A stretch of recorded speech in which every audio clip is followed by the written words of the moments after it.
Yeah, day 30, Iran war unfolding. We'll obviously get to all of that. Jake Tapper really hating on you. Yeah, I saw that this morning. I saw the fucking retweet. Jewish Insider wrote yet another article. Bro, Jewish Insider just they should just change it to Hasanabi Daily. Okay? There has been like 15 articles they've written about me in the last like 7 days. Is unbelievable. Bruh. Just change the name, dude. They on your ass? Oh my God, they really are. Oh my God, they really are. They are straight up inside of me, bro. Bruh. I mean, seriously. Oh God, I feel liberated being able to. I feel freaking liberated being able to hit that. Yeah, they're making Yeet a weekly what? Okay. I haven't seen nothing but negative coverage of you. You got to be doing something right. I mean, it's mostly positive from where I'm standing. Because you have to remember, the negative coverage of me is coming from like really unfavorable institutions, right? Institutions that are tasked with defending Israel, which is like, one of the least popular entities on the planet currently. So it doesn't really matter that they're shitting on me all the time, Did you watch the clavicular interview on Channel 5? No, I did not. No exaggeration. Maybe the craziest headline of the year. I doubt it.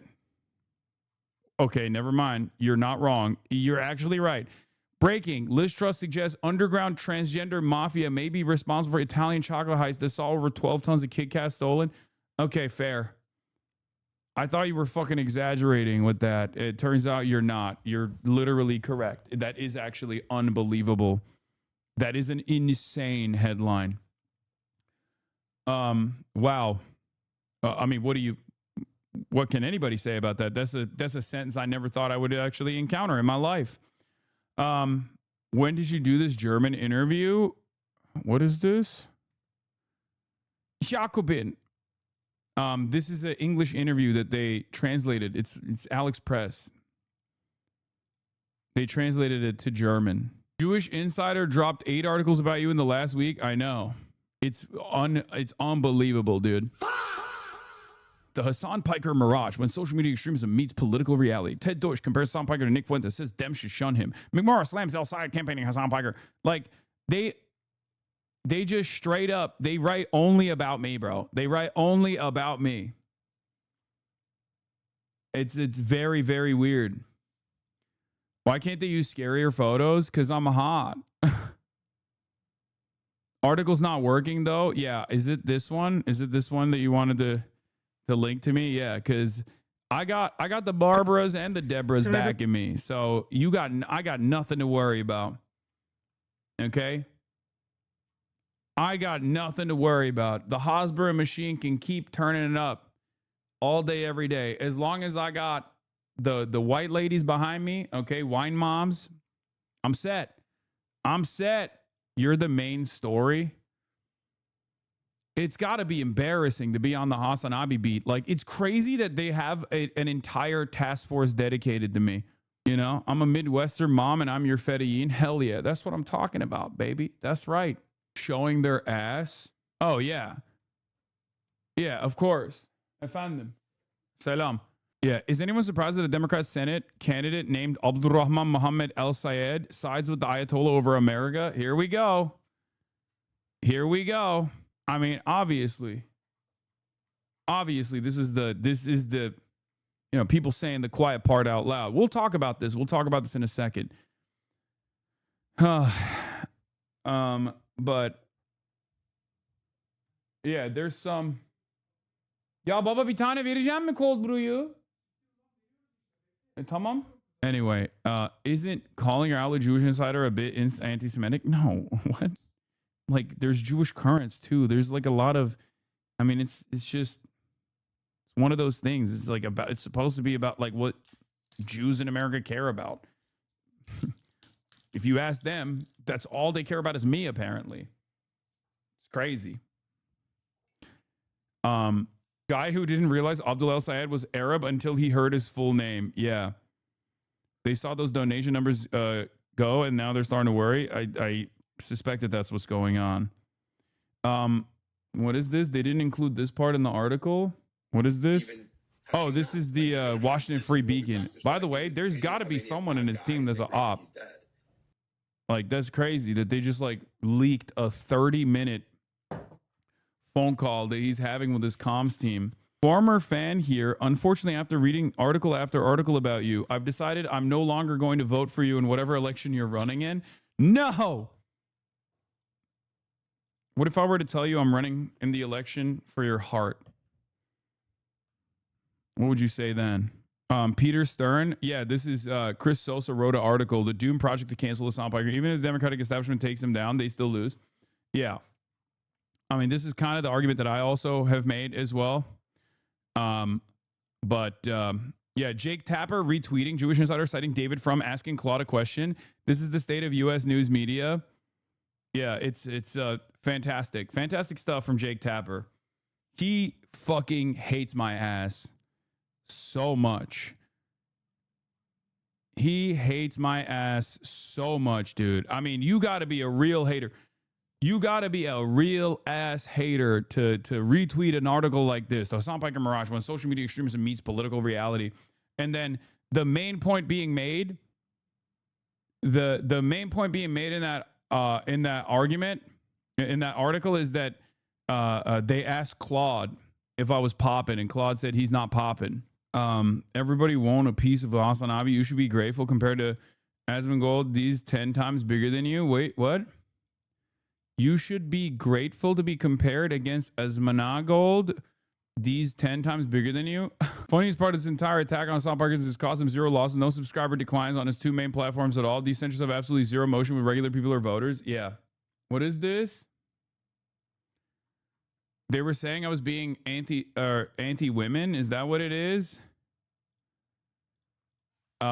Yeah. Oh, Bernard, America's most famous and beloved Jewish politician in many respects. Hasan Piker is doing a very good job. Who the fuck is David Frum? A war criminal through and through. Like, not even a joke. Straight up, blood on his hands. Major neocon. Played a role in getting us into Iraq. Yet another one of these guys whose career just keeps getting uplifted over and over again, despite the fact that they're just wrong all the time. For those of you who are just tuning in and you're like confused about what we're looking at right now, there is a lot of wait, did I blast off? I didn't even blast off. Let me blast off real quick and then we'll get into it. But personal news wise, I worked out this morning. I hit 265. I failed. But I did 245 for 5, I think, which was really sick. It was fantastic. Who cares? I care, man. What are you talking about? I'm talking about the minor victories that I've had in my life. What do you want me to do? Not reveal it to you? This is a part of the podcast where I tell you about my personal news, you know? Anyway, I'm back in LA. Epstein Fury, day 30, troops amass as Trump signals deal. Markets eat it. Cuba gets Russian oil. Felix Biederman later. He's going to be on the broadcast later. Everyone's favorite guest that I have. He's probably going to get me in trouble. Centrist Democrats keep attacking me over Abdul appearance next week, but he's top 5 in donos now. Please bring Felix. He brings back the edge that you've lost. Buddy, I think we are trying to move away from the edge, right? I think we're trying to move away from the edge to the best of our ability, right? The hell. This comment on TikTok you showed earlier is why I think the recent press blitz by third way types fail. What is this? This is the first time I'm hearing of him and I like him already. Yeah, exactly. Exactly. No, for most people, they just hate. Most people don't like Israel. And so when they see a lot of these pro-Israel outlets and pro-Israel politicians come after me super fucking hard, it doesn't do what they think it should do, right? Instead of having a negative pressure on me, it has a positive pressure on me. It literally backfires spectacularly. And I don't think they recognize it, right? But it's over. The conversation is done. Like it's just so silly. I saw a Facebook post by Israel Times saying you were bad. The comments were 90% supportive on Facebook. Yeah, Israel has lost the public completely. Okay. So I welcome the hatred. I welcome the hatred because it's showing where people stand on this issue, right? It's showing to everyone where most people stand. Anyway, basically, yeah, they forced Effie Phillips to release a statement immediately after. I tweeted about this as well. Effie Phillips, Effie for Congress, New York 17. After my interview with her, immediately, like the Westchester Democrats wrote this statement on Facebook, which was really funny. It was just like straight up, piece by piece, like bullet points from Fox News Digital. Like they took Fox News article headlines and like slammed it into this thing. And they try to like create pressure, which I don't think is going to work, right? Like it's just so stupid. Anyway, and Effie responded with this. Response to the Democratic Party chair attacks. The Democratic establishment has long operated with an outdated mentality that alienates the very voters we need to win. The young, the politically disengaged, and those who prioritize human rights. By narrowing our tent and refusing to engage with platforms that reach young people, we are effectively surrendering our generation of voters to apathy or the far right. While I don't align with every word Hasan Piker has ever said, we must recognize the massive value of a platform that engages millions of young people in the democratic process. Unlike my opponents, Hasan Piker is not running for Congress. He's mobilizing a movement that demands our politics center human rights and favor diplomacy over the reflexive use of military force. As Democrats, our job is to build bridges, not burn them. We should be inviting young people into the process by building a coalition rooted in collective humanity. My mission is clear. I will always fight for universal human rights and Palestinian self-determination and stand firmly against anti-Semitism. We win when we grow the movement, not when we cut people out of it. And that's a great statement overall, right? Because like this was a question that Philip DeFranco asked me as well, right? Where they were like, he was basically like, well, what do you think about like politicians not like, defending your individual statements? And I'm like, I don't expect them to do that, right? Because like I shouldn't be the fucking story at all. Like the argument should be, why is this a story? Like you're being ridiculous, right? Because it is ridiculous. It's ridiculous. What do you mean? I'm like a guy who has spent most of his career like advocating for workers' rights, advocating for labor, advocating for the humanity of people that oftentimes are forgotten, that we destroy, is somehow a bad person. Okay, what are we supposed to do? Call the cops? Alert the presses? Wee woo. Stop that. Why are you doing that? It's just so stupid. It's so stupid. Fao Moi posted the Zeteo article. The campaign against Hasan Piker is about crushing the left. Donald Trump is leading a horrifying ethnic cleansing campaign, gutting the Constitution and trying to give himself king-like powers. He's leading an illegal and reckless war against Iran in partnership with Israel that is immiserating so many people here and abroad. Meanwhile, prominent Democrats ranging from elected members of Congress to 2026 Senate candidates to likely 2028 presidential hopefuls are spending their time condemning Hasan Piker, the left-wing streamer and influencer, as a part of a cancellation campaign spearheaded by Third Way, a centrist think tank. Third Way, which is funded by billionaires and corporate interests, has been quite open about its broader goal and ongoing campaign to marginalize the left. Wait, did I blast off already? Fuck. I keep diving into the story without blasting off. Do we have a blast off meme, chatters? Moi. Faux moi. Hasan the Hedge Knight? I like that. Even the Hasburists hypothetically cancel you / make you quit. The support for Israel isn't going to magically return. Yeah, that's my argument. That's what I keep repeating. Like, I am not. The reason why I have popularity is because I have a moral compass that I abide by, and my worldview, my advocacy has not changed, but at least people have arrived at my position. That's the reason why I'm popular. Right? That's it. I have, I have not changed my value system. I've been advocating for the same exact things for a decade plus. So trying to marginalize me is not going to win the conversation at all, right? It's not going to help you. It's not going to convince people that like, oh, Israel is good, actually, I'm not this singular hypnotizer of the masses that cause people to hate Israel. Just as it wasn't like TikTok algorithms, you know what I mean? Why is Hasan Piker the center of American left discourse? Centrists think Hasan Piker is an easy scapegoat to tie their entire left to try to destroy any power gains by the left politically. They want to prevent more Zohar Mamdanis, and they think this is their path to do that. Joke's on them. We all want to be tied to Hasan, sometimes literally. My God, you guys are so conspiracy brain. People don't fucking like the guy for good fucking reason. It's not some coordinated attack. Every time there's a guy that says stuff like this, I click on their account. One, they've always blocked me ahead of time. And two, it's always a pro-Israel guy. Like always, every single time. I have yet to see someone who is like pro-Palestine. At most, like I'll see people with like the Ukrainian flag and the Palestinian flag in their bio, right? Who say stuff like Hamas Hamas needs to be destroyed, like giving total defense to like Israel's genocide, while simultaneously saying like Palestinians have to be perfect victims, right? Like it's always, at most, it'll be like that. At most, it'll be people like that. But outside of that, most of the time, it's just like people who are fucking pro-Israel, like Israel first. Like they just will not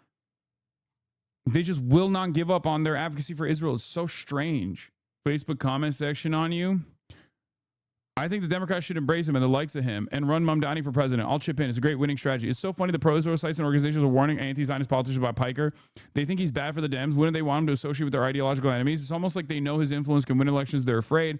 How much should be given to Hamas over the years? Is the anti-Semitic look at the decades-long conflict in its totality to understand how it's evolved? So apparently anti-Semite now means any critics of Israel. So we'll have to come up with a new word to describe bigots who don't like Jewish people. Yeah, that's kind of what it is. Like anyone who opposes Israel is a hero. Piker is absolutely not anti-Semitic, and it's one hell of a show of weakness to try to spin it as he is. McDonald's has existed longer than Israel. He's hot and opposes Israel. Hey, thanks. I've never heard of this guy before, but thanks to the article, I'm going to go check him out. Sounds like he's a good guy. Do you see what I mean? Do you understand? Like, because for a lot of people, they totally get where this is coming from, right?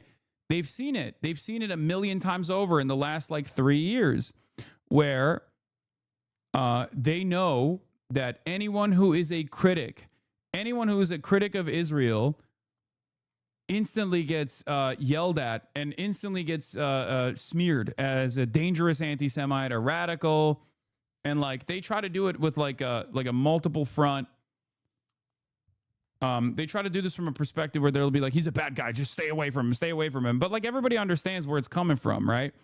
Corporate and lobby-owned Democrats. This is on r/politics, by the way, which is crazy. Corporate and lobby-owned Democrats are going to have to wake up someday and have a brain. Also, tremendous downvotes from r/politics. I wonder why. Perhaps it's because this thread didn't go in the direction that they thought it would on Reddit. I came to those conclusions on my own, watching the party flounder and fail. Their base, your kids grew up. Wake up, get with the times. We are not sheep. No, but wait. Don't you know you're getting fed these takes by Fuentes Light? If you think that's the case, you've got your own Fuentes, maybe not like calling the shots for you. I was being sarcastic. Sorry, hard to tell on the internet, I know. Piker is close to, but not over the Nick Fuentes line, where going on his show itself is indefensible. These people must live in an alternative reality if they genuinely believe the nonsense they peddle. He talks about things and policies that pull Democrats away from corporate donors or interests. That's the only reason they want to. It's like shocking. It's shocking to see, like, dude, this article being written on October 10th, 2023 would have been inundated. This would have been on r/all. Every single person would be like, Hasan is a terrorist. We have to kill him. Like, times have changed dramatically. And this is kind of a broader reflection of like the attitude in America, right? That's what it is. Hasan is what the Democrats said they wanted after the 2024 election defeat. Albeit, which Democrats said they wanted this? Let's see the quotations of which mainstream Democrats said they wanted a hot topic communist who extols China and Cuba but lives in a mansion and tortures a dog to be a surrogate, blah, blah, blah, is like downvoted. Democrats wanted a Joe Rogan of their own after the election defeat. Hasan has been proclaimed as that several times in the search that followed. He himself doesn't think it fits him, but that's another matter. For the rest of your posts, I will just say, chill out. Now they're saying who said that? Which Democrats were seeking out a Joe Rogan of the left? I mean, it feels it feels as though these guys will just like deny reality. They're just denying reality at this point, right? Like it comes with a healthy reality denial to be able to defend Israel at this point, right? When Israel is doing so much indefensible shit. So it does make sense that you would also carry on that delusional attitude into other aspects of your life as well. They're doing Twitter comment section strays, which does not fly on Reddit. Yeah. What's funny about all this is Hassan's politics are the same as they were back in 2019, 2020. All that changed is he got hotter. A dem strategist text. Hell yeah. So yeah, this barrage of hatred, this barrage of hatred in my direction has actually backfired, in my opinion. It has backfired spectacularly. Even centrist posters are couching baseless slander as reasonable critique. What is this? Oh, dude, they said Hassan said anti-Semitic things, which he is publicly and probably shouldn't be invited to a campaign rally. If you don't agree with that, that's fine. That's a very different thing than Abdul loves terrorists by Rogers, but go ahead and equate it. This is insane, lol. Derangement syndrome. Mike Rogers' messaging has nothing to do with McMorrow or Stevens. Wait, what? This is like saying Cuomo's Islamophobic attacks against Zoran had nothing to do with Fox News' heightened version of the same. It's absolutely normalizing the bad faith anti-Semitic smears of the right when center-left and centrist Democrats do a watered-down version of it. Yeah, no, that's precisely what it is. But Mitch Voter is trying to defend McMorrow while simultaneously presenting himself as like a woke guy. And it's very difficult to do that. But that's precisely what McMorrow is doing. Why are we making it seem like this is not terror jacketing a Muslim candidate? That's precisely what happened. And Andrew Cuomo did the same. Okay? It just hasn't gotten to that degree yet. But very clearly, this is the first shot across the bow, right? Translation, he's principled and I want to fuck him. Yeah. He's the biggest tryhard on the left. This man will spend $1,000 on a shirt and still look like an awkward 13-year-old boy wearing a suit for the first time in his life. Total nerd, very dumb, incredibly ugly, 0 out of 10. Yeah, that's funny. Over on Threads, you're anti-Semitic, misogynistic, animal abuser, foreign asset, etc. Yeah, I mean, listen, there's gonna be some fucking websites that are inundated with like pro-Israel liberals. But it's not, I hope it's not lost on people that this is like a handshake between liberals and right-wing fascists, okay? This is precisely what's going on here. Just as it happened with Zoran, where Donald Trump aggressively tried to, muster up the forces to defeat Zoran and failed to do so, and now he loves him, but that's a totally separate point. But like, it's exactly what's going on here. Like, liberals are absolutely aligning with right-wing pro-Israel fascists and the Trump agenda currently to attack the left, their left flank. It's not just an attack on me. It's an attack about control in the party. Okay? They do not want candidates that are more responsive to the demands of the base. They do not want left flank candidates. So they want to like besmirch the left flank candidates to the best of their ability. And they want to punish them, and they want to warn everyone else that dare entertain coming on my stream, try to take advantage of my grassroots support. That's it. They want to warn candidates to be like, you stay away from him. They don't understand that this doesn't do anything to me, Thinking about this tweet from the post-2024 Joe Rogan to the left discourse, these people are too stupid to realize that liberal Joe Rogan can't exist because liberalism doesn't inspire anymore, and the person who could break through to young men would be far too left-leaning and vulgar to even gain a Democratic mega-donor's approval. Yep. Rahm Emanuel's presidential odds are skyrocketing as Hasan Piker is getting iced out. Great discourse correction for Democrats looking to win back majorities in Congress and the White House. Oh my God, this guy is so fucking delusional. This is what he posted on his other account. Now Zoran is one of the most sought after figures in the party. Democratic wins media. Breaking. New York City's mayoral election is on Tuesday. We encourage voters not to rank Zoran Mamdani. He didn't endorse Kamala Harris, doesn't support our platform, and if he wins, his policies will hurt our chance to win the midterms. We can't afford that. Zoran Mamdani is one of the most beloved politicians nationally, okay? Again, I'm telling you, these guys are living in a totally separate reality. They're living in a totally separate reality. This Ethan Wolf guy fucking hates you. This is America. This is Hasan Piker's editor coming out and saying there's a large swath of Americans who sympathize with Czech notes, the Iranian regime. Corporate Dems are going to realize quick that people do genuinely sympathize with the nation we attacked and killed their leader for no reason. Yeah. What's the problem here? He's not saying that Americans by and large are fans of the Ayatollah. They're saying that Americans by and large think that this was a spectacular failure, which is reflective in the polls. And on top of that, we shot a fucking school, man. We blew up a school. Of course, people are going to be they're not going to be as heavily on board with blowing up Iran as we've seen in the polls again. I just don't get why centrists don't understand this. Like they don't want to look at the polls. They want to create this echo chamber where they're totally sheltered from where the public approval is on key issues. And it's a very strange phenomena that I'm observing. Okay, it's very odd, and they can keep tunneling themselves in, but yeah, it actually backfired.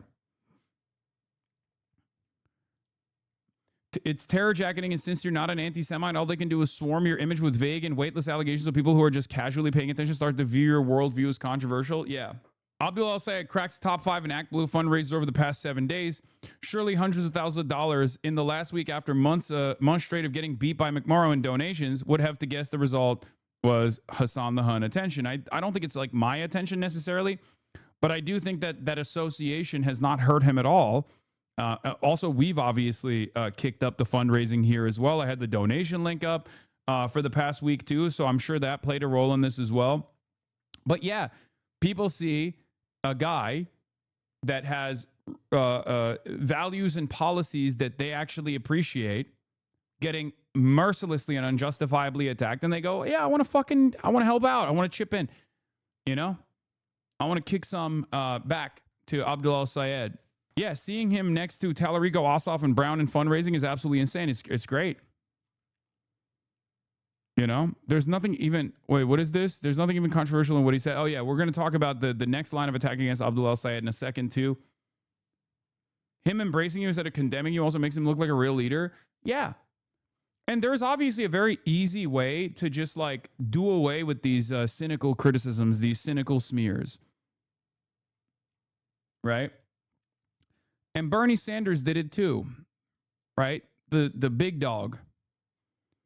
Like Bernie Sanders and I are aligned on many issues, but we have our disagreements, obviously, as you guys know, right? But at the end of the day, he doesn't like he doesn't let that become a major issue, and neither do I, right? And that's a normal attitude to have. There's a healthy attitude to have. There's going to be a little bit of healthy friction in any movement, right? You're never going to have people that are 100% in line with everything that you believe. It's very stupid.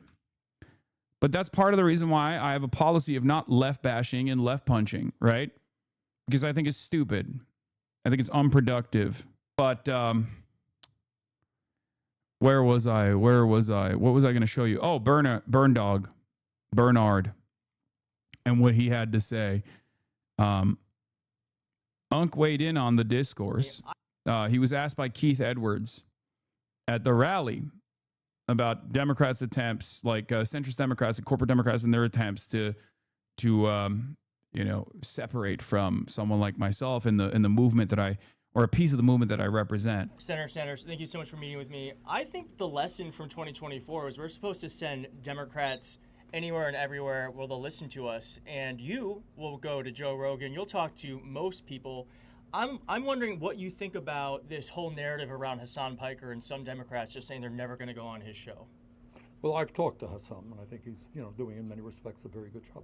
The bottom line is that we have got to communicate with people. It's fine to talk to everybody you know in your neighborhood. People agree with you on everything. But I've been on Joe Rogan's show, as you understand. You got a lot of heat for that. Of course I did. And I disagree with Joe Rogan on this or that issue. But the last that I heard, you can disagree with me, right? I hope so. What America is supposed to be about. Yeah. Put the mic closer to him. He literally has a chest lapel chatter. Calm down. But if you give me a civil discourse, we have an intelligent discussion, fine. Disagree with me on an issue or not. Period. Senator Sanders, thank you. It's that simple. We're not always going to agree on everything, but it's like ridiculous to fucking engage in this kind of like quote mining and try to create like unnecessary tension when we all know what the real reason for that unnecessary tension actually is. And it's because I don't fucking, I'm not a controllable entity. I don't care about the interests of the donors. And I'm reflective of the attitudes that a lot of people have in the base of the Democratic Party. And Democrats would rather kill themselves than actually, and kill their careers and kill their fucking movement, kill their party, than allow for a crumb of that demand to flow through into the communications of the party. They just don't. They hate their fucking base. We're trying to change that. And it's so funny because, like, these guys for years and years would say, Hasan doesn't care about elections. He doesn't care about the Democratic Party at all. And it's like, okay, now we have fucking candidates, right? And we have had candidates for like the last decade that we're trying to fucking prop up, that are more reflective and more responsive to the needs of the base. And all of a sudden, they're freaking the fuck out. Why are they freaking the fuck out? I thought you didn't want me to. I thought you were saying, I thought that you were saying that we don't care about the elections. We don't care about the Democratic Party. Clearly we do. We want something to change. Right? It's so strange. I mean, it's expected, but it's just like so self-defeating, and they're not stopping. I don't know why. I don't know why they don't recognize that this is like not going to work out, right? It's just not going to work out. And it's not working out for them because even their maximalist goals here, their maximalist goals here are what?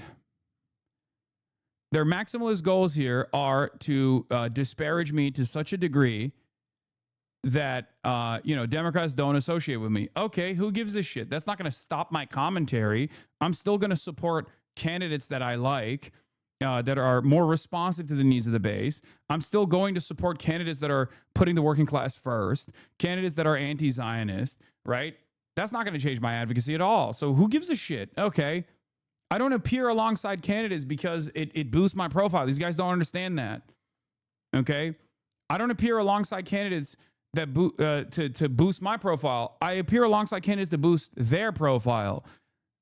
And I think some of them maybe recognize this, but I think many of them don't. Many of them legitimately think, oh, you're getting like, you're getting positive coverage from the New York Times, and that's like legitimizing you and your worldview. That's unacceptable. It's like, I already have my own outlet. I already have my own, unlimited a tool to communicate with people uninterrupted for 8 hours a day. It just doesn't. It doesn't help. It doesn't work that way. I think they are seeing in you a real menace of the current model, a younger, more moral Bernie that could lift the drapes and see the real evil behind the U.S. admin. I think it's just this is a vehicle to launch and sincerely push back against pro-corporate Democrats. That's what it is. If you look to the performance of a Kat Alba-Ghazaleh, for example, an unknown entity that isn't even from the area where she ran, who got second place and was within striking distance of Daniel Biss, who got propped up by all of the different organs of the party. And Daniel Biss himself is not like the most centrist candidate, but like even that wasn't enough for a lot of voters in a place like Illinois. That's a terrifying prospect. That's a terrifying prospect for the party. Okay?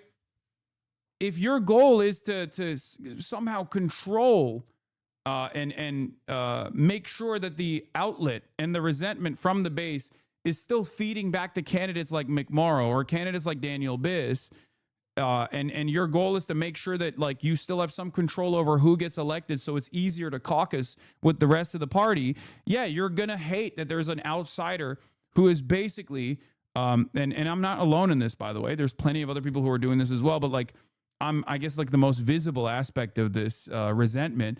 But an outsider that can like undermine the impact of a unlimited money faucet like AIPAC fairly significantly is very dangerous. You think these guys would be writing shit like this about me if I was, like a chorus style content creator? What do you think? I mean, think about the way that they are like attacking Plattner too. Everybody in the party put all of their weight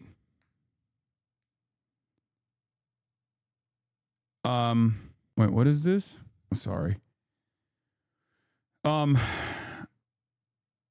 They put all of their fucking weight behind Janet Mills, Pills Mafia, right? Sorry, I got a text message. And look at what Graham Plattner did. He cooked it. He cooked it in spectacular fashion. And you know, that was devastating. If you're a centrist, if you're a corporate lobbyist, you hear that and you're like, what the fuck? Like, this guy's leading by almost 10 points, our candidate that we literally gave all of the mechanisms of the party to. You know, it's clear. They don't want more Zoran style candidates to prop up, and not because they're afraid. Okay? They don't want more Zoran style candidates to prop up, not because they're afraid that this is going to lead to like the national party looking bad. They're afraid of the success. They're afraid of the success and the national prominence of people like Zoran, because people like Zoran show that there is an alternative out there. Okay? There is an alternative out there where a politician can be responsive to the needs of the masses and actually work tirelessly to fight, work tirelessly to show that the government can be good. And this will force all of these other Democrats in the party to also start doing their fucking jobs. And they don't want to do that. They want to collect checks. They can't stop all insurgent candidates, but they can use Hasan's unpopularity to sink candidates with constant TV ads and slob. Hasan's unpopularity is fucking ridiculous. Why are you... Dude, god damn, brother. Literally, my worst fucking fan. I swear to God. You have just seen... You have literally seen... in the last week that this is unbelievably unpopular, okay? Unbelievably fucking unpopular. And you're a 59-month subscriber interpreting this situation as though it's like even in any way, shape, or form successful. It literally failed with Zoran. God damn, dude. No, Hideo Offliner is one of the worst chatters in this community. Like, notoriously, the one that is... consistently talking about how you always pay so much attention to fucking pay so much attention to fucking drama, blah blah blah, always. It's Hio Day, not Hideo, whatever. Damn, you know your chatters? Of course I do, especially the more annoying ones. But the best chatters I know very well. Jake Tapper is quadrupling down on his racist Zionism. I saw he was retweeting anti-Hasan stuff this morning. Yeah, and it appears like, you know, maybe Tapper wants to move out of the late afternoon and move into a late night anchorship. You know, there's a lot of things that people are doing right now to audition for the new owners of the the whole the podcast like set that they've set up is completely to appeal to Barry Weiss. Yes, it's completely to appeal to her. It's so... Well, she's doing such a great job. All of this CBS. is so embarrassing. All the stuff, too, around Hasan is so embarrassing because they, like, here's the thing. The idea that they can sort of, like, drive a wedge between Hasan and Democratic lawmakers, no one cares. Yeah. No one cares. It is such a Pyrrhic victory. No one cares because the politicians that are interested in Hasan, they're going to continue to watch Hasan. They're going to continue to talk to Hasan. I mean, it is. They also can't decide if Hasan is not impactful enough, which we're seeing some articles about how MSNBC really dwarfs his ratings, or if he's so terrifying that there needs to be this smear campaign against him. Like, pick which one. Is it a problem that the politicians go on his stream, or if your theory is right, it will discredit them. But the problem is that they know that that's not the case. So what McMorrow is doing by throwing Hasan under the bus is like, she doesn't want to go after her opponent directly because, and like maybe accuse him of anti-Semitism because that's just a dog whistle for Islamophobia in some of these contexts. And two, she's auditioning for the Zionist donors that are growing tired of the losing campaign of Haley Stevens. So she's like, I'm open for business if you want to support me with some independent expenditures. And now she's calling for McMorrow 5 different debates What do the internals say right now about Abdul Al-Sayed? I hope that Stevens and McMurrow are cannibalizing one another. But I also saw that after this Hasan thing, Abdul Al-Sayed's fundraising went up. So is Hasan a liability? Well, or we know what it is. Are you guys worried that it's the opposite? Hasan is massively popular, and especially with people that the Democrats want to get to vote for them. And yeah, also, I'm not massively popular because I'm like some kind of special talent, right? I'm not a kingmaker, and I'm not massively popular because I offer something unique. The reason why I'm popular is because I have convictions. And for years and years, I have defended these convictions. And it turns out a lot of people, after a string of defeats, have started to recognize the same exact things that I've been talking about for a decade and a decade plus. That's it. So taking me out of the equation wouldn't even fucking help change that resentment, right? That's it. That's why I say I am simply just a megaphone. I offer a voice to the voiceless. I offer a voice to people that are often unheard. That's my job. they can't admit that's true because then what are they for? Money. In Michigan, where we literally, it was so central to 2024 how that election was lost with and it wasn't just Muslim and Arab people that were just. See, that's the reason that Democrats think they could do this, because traditionally they relied on mainstream media gatekeeping and access trading to keep the left marginalized from the base. Unfortunately for them, everyone under the age of 50 is now on alternative media. You represent their loss of control. Chorus creators are the people that are trying to offer access and money in order to control social media. They hate that you are offering a real left alternative directly. Yeah, I mean, I think that's what it is. Like, they set up... I don't even think the chorus creators necessarily are like anti-Abdul either. But I think at the end of the day, they are a little bit more controllable as a group. Because no chorus creator is going to come out and be like, yeah, I'm not voting for Gavin Newsom. Like, you know what I mean? They're just not going to do that, right? Like, there's certain lines that they won't cross, and therefore they can still, they can still be considered like a controllable entity, right? Like, I'm not agnostic to every Democratic candidate. There are Democrats that I am opposing. I will say it openly, right?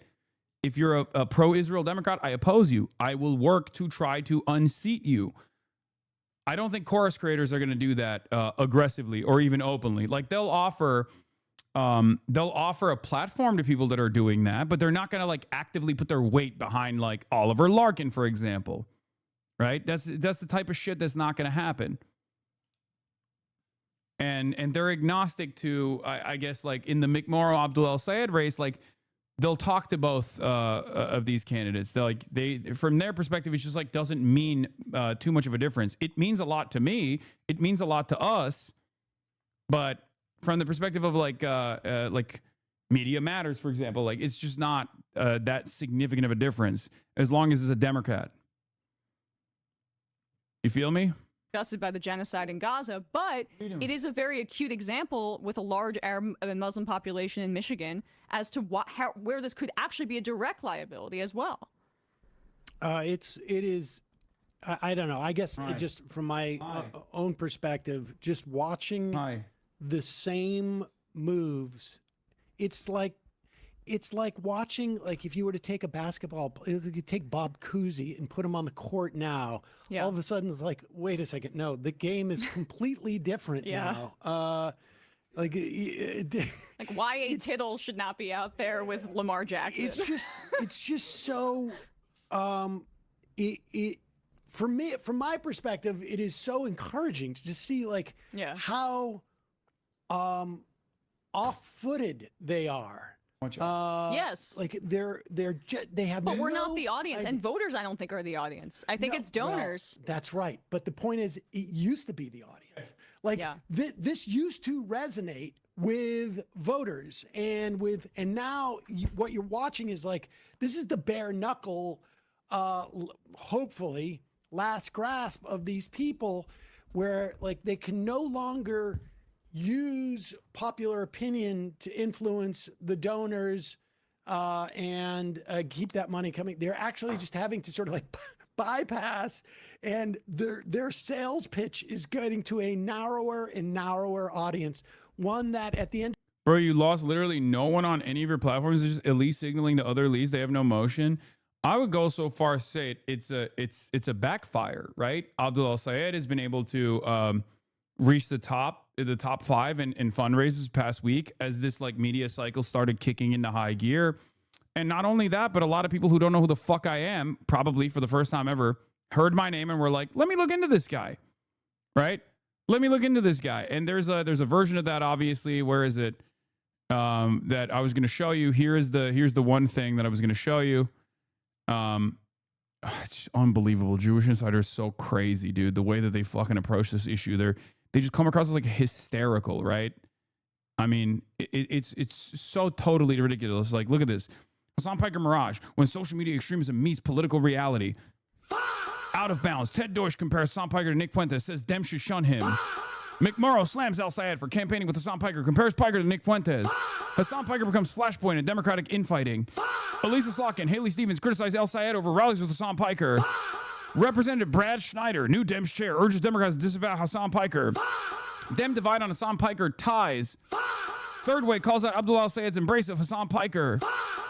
And it's like, this is just since March 24th, man. In the last 6 days. In the last 6 fucking days. Like, you're out of your dang mind for writing this. You come across like you're hysterical. You come across like you're defending the indefensible. Okay? People don't look at this and go, wow, this Hasan Piker guy sure sucks ass. They go, wait a minute, why are all these pro-Israel institutions actively coming after this person? And that doesn't end up causing people to think, oh, I hate this guy, I'm going to shy away from this guy. That ends up causing people to go, wait, I fucking like this guy. This guy rocks. I didn't know about this guy at all. Everybody watch what's going to start happening. It's already happening. If you don't know who he is, and some of you don't, this is Hasan Piker.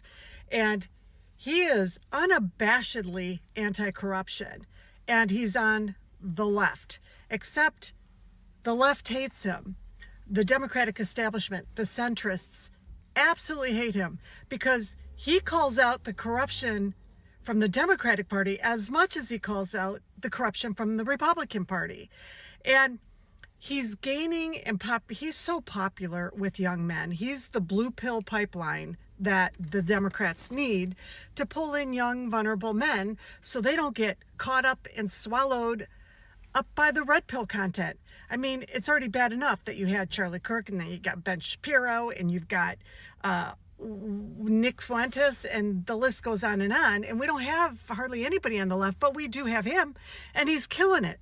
He's killing it. And a lot of people on the left don't like him because he speaks to his base, which are primarily young men. So whatever. If you listen to what he has to say, point by point by point, what is wrong with this country, why both parties are corrupt, how they're corrupt, and what kind of economic and social programs and platforms we need to fix this country. If you're a Democrat, you're going to agree with him on every single point, unless you are a Zionist. Then you're going to hate him. Zionist. Okay? But I'm giving you this She's nailed it. She's nailing it. That's like warning right now because he is being viciously attacked. Why? He's getting plugged in electorally. He's endorsing progressives who are running. He is doing travel circuits with people like Bernie Sanders, energizing people to get out and vote for progressives and to vote for candidates who are going to give you affordable health care and not send our tax dollars to other countries that start with an I. And you know who's attacking him? The Democratic establishment.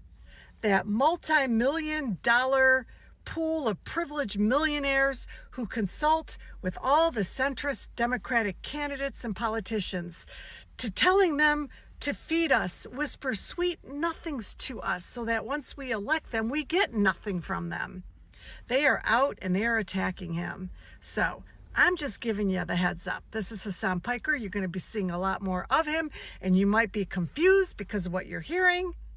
But question the source, do your own research, listen to him before you fall for the propaganda designed to destroy progressives.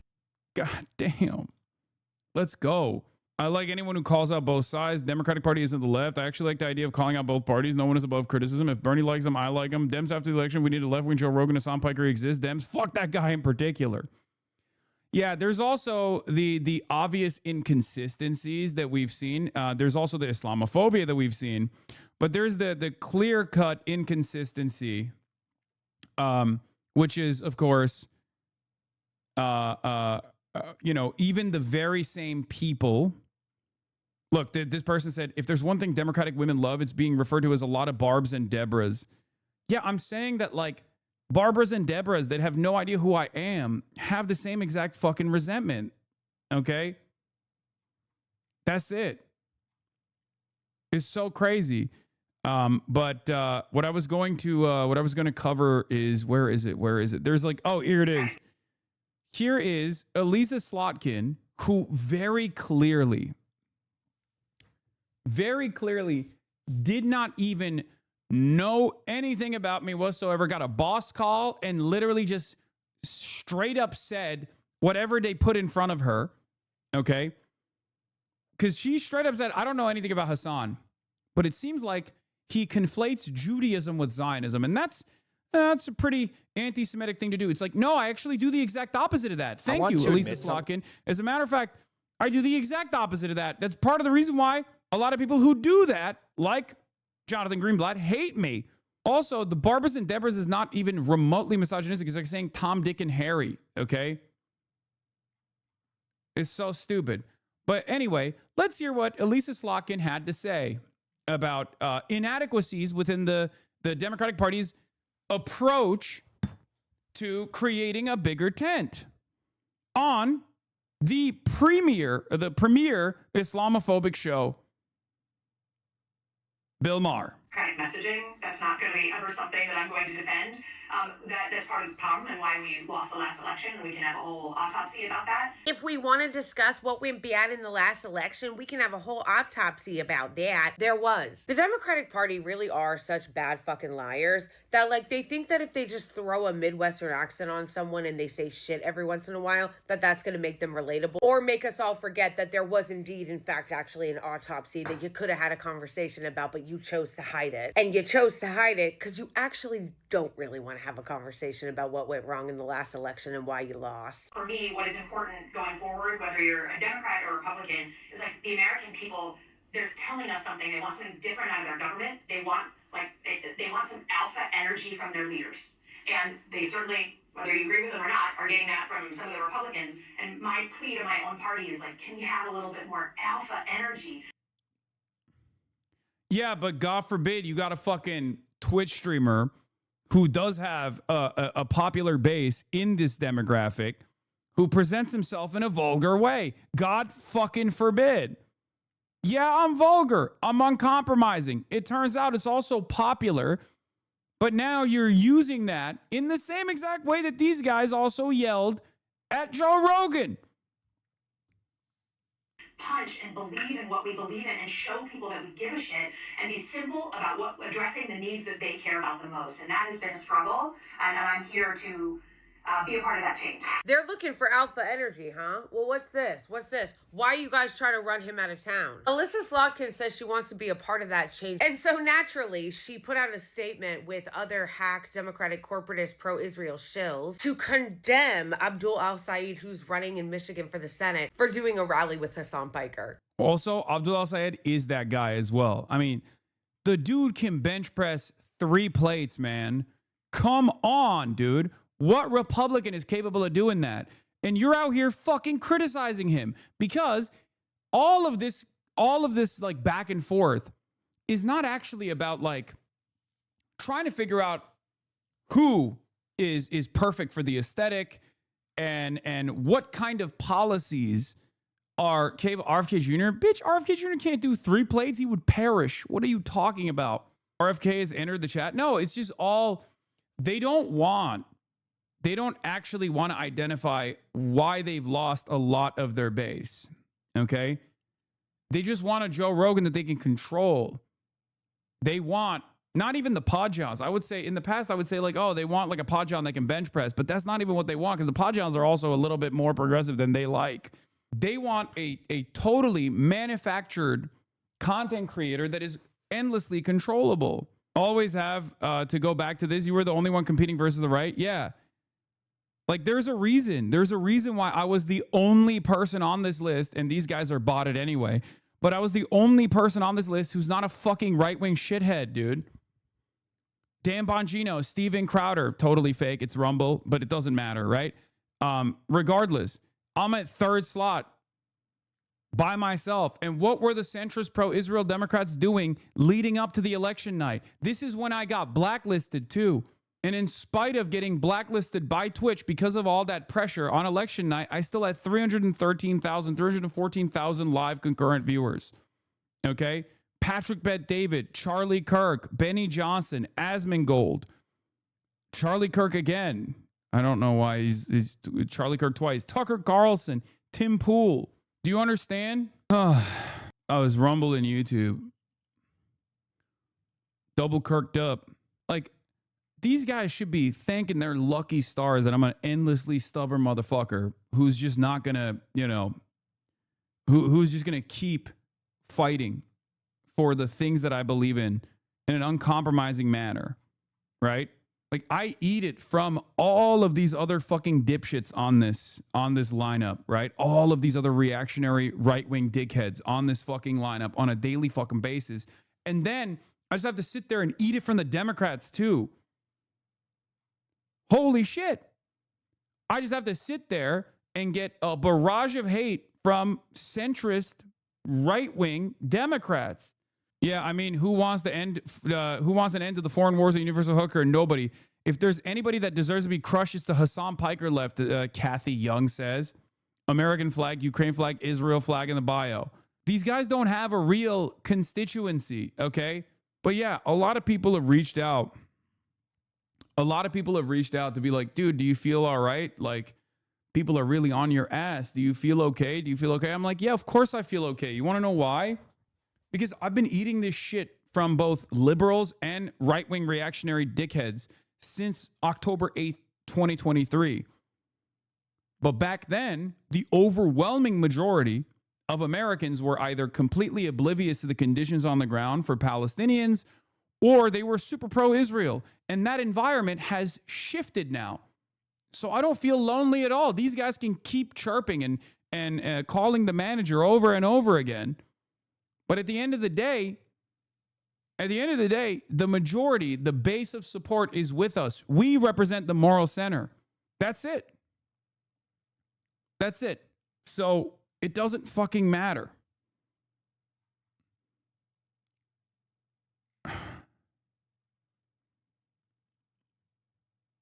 Yeah. Hasan Piker, who is the alpha energy she keeps saying that they want, who is incredibly popular with young men, a demographic that they say they want to appeal to. They're trying to cancel him. Right now, she's putting out statements with other establishment Democrat hacks condemning a Democratic Senate candidate for campaigning with Hasan Piker. I love how she has the nerve to condemn Abdul al-Said for campaigning with Hasan Piker because God forbid someone running in the Democratic Party actually tried to appeal to men. Here's another example, regardless of how you feel about Graham Plattner, okay? This guy's masculine as fuck, okay? The testosterone is coming through the screen. But who is it that Slopkin and the Democratic Party are pushing in this race? The 80-something-year-old, of course. But imagine having the fucking nerve to condemn Hasan Piker as you sat on Boomer Mar's panel, who is an unapologetic, racist, Islamophobic, anti-Arab bigot. Sit the fuck down.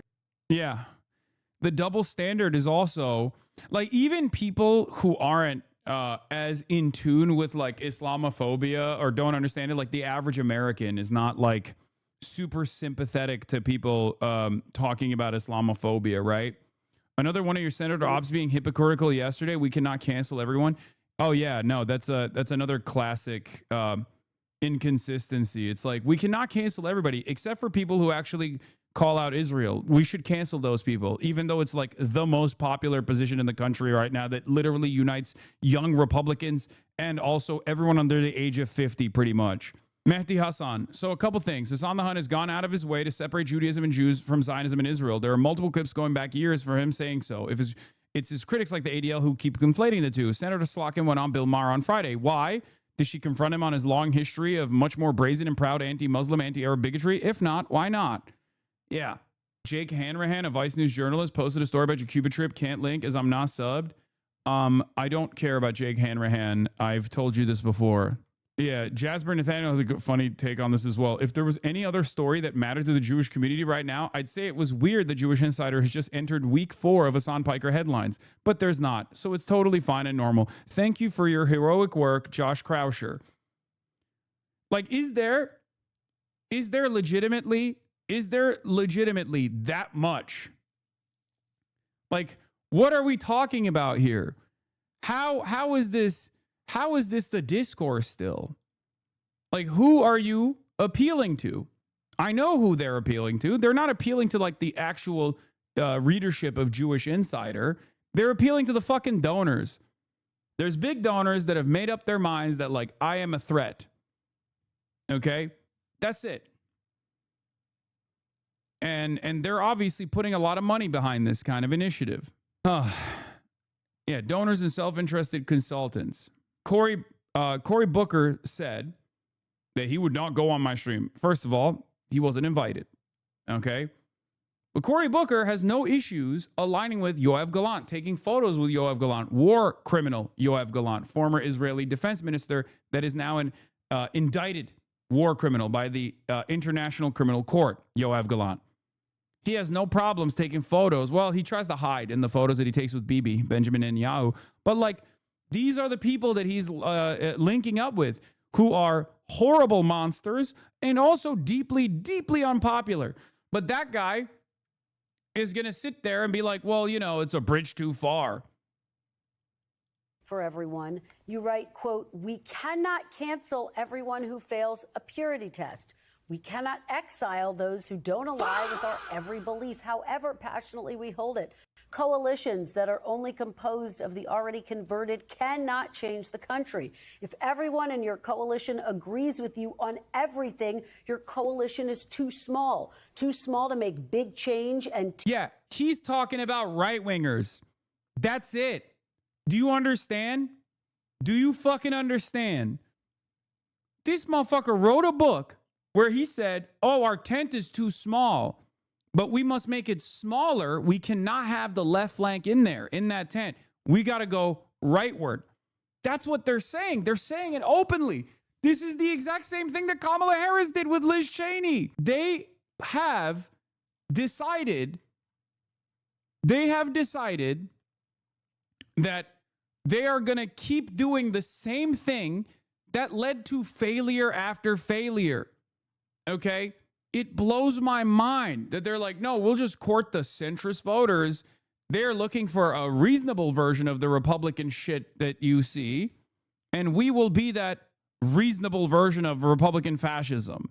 Democrats, prominent Democrats like this, openly give the game away. They say the quiet part out loud when they say this.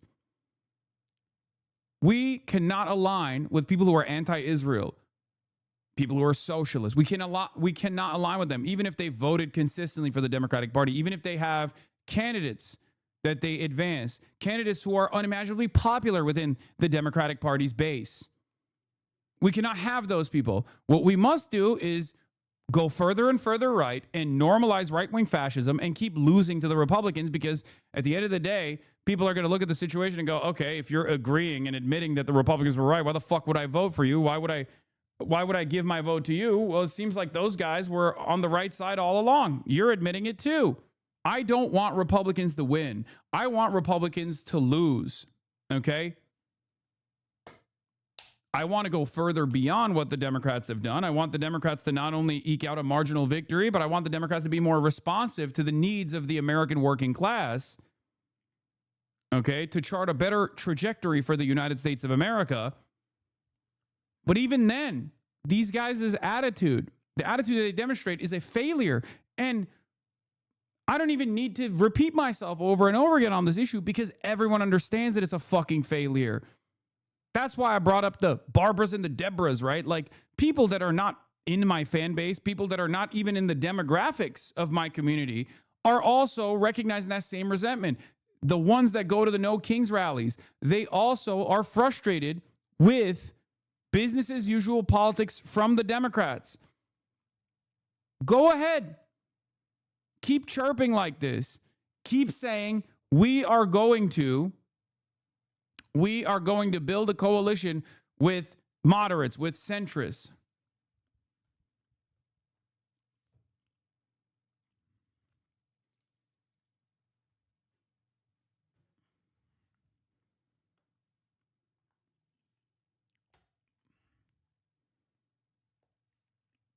Anyway, Sammy Gold had a take on this as well. Jeremiah Johnson, another one of my major ops, one of these like neoliberals, also alongside Matty Iglesias, coming to terms with the reality that Israel is cancerous for elections. Okay, Israel's poison for elections. Okay, defending Israel is poisonous. You're gonna lose, right? Have there been any broadly pro-Israel groups that have taken an honest look at why Israel's popularity is cratered? Anyone doing self-reflection instead of just blaming it on anti-Semitism? Because anti-Semitism is real and rising, but it doesn't explain most of what's happening. That's it. It took them 3 fucking years to get here, okay? It took them 3 years to get here, but even the annoying centrists who despise me have to bend the knee, okay? They have to bend the knee because this is the reality. Online celebrity leftists misunderstand the motives of normie Democrats who are ideologically diverse and embrace the reality. This person literally is a pro-Israel op, by the way. I don't know why they even try to present themselves as anything but like an agent for the Israeli state. I have no issue saying that. Literally every fucking day, every day of the week, she'll try to either attack critics of Israel or slam into the narrative that like, oh, you're casting aside Jews and black voters by alienating your base by presenting an anti-Israel stance, as though like there's anyone in the base of support that demands more pro-Israel sentiment from the Democrats. It's the exact opposite. Okay? Online celebrity leftists misunderstand the motives of normie Democrats. We're ideological, diverse, and embrace the reality of a big tent. We're not anti-progressive or pro-moderate. We just want to beat Republicans. We think the aforementioned leftist sabotage this goal. If you want to argue with us, you have to address the actual points we're making, not just scream about ideological suppression. We believe you are saboteurs.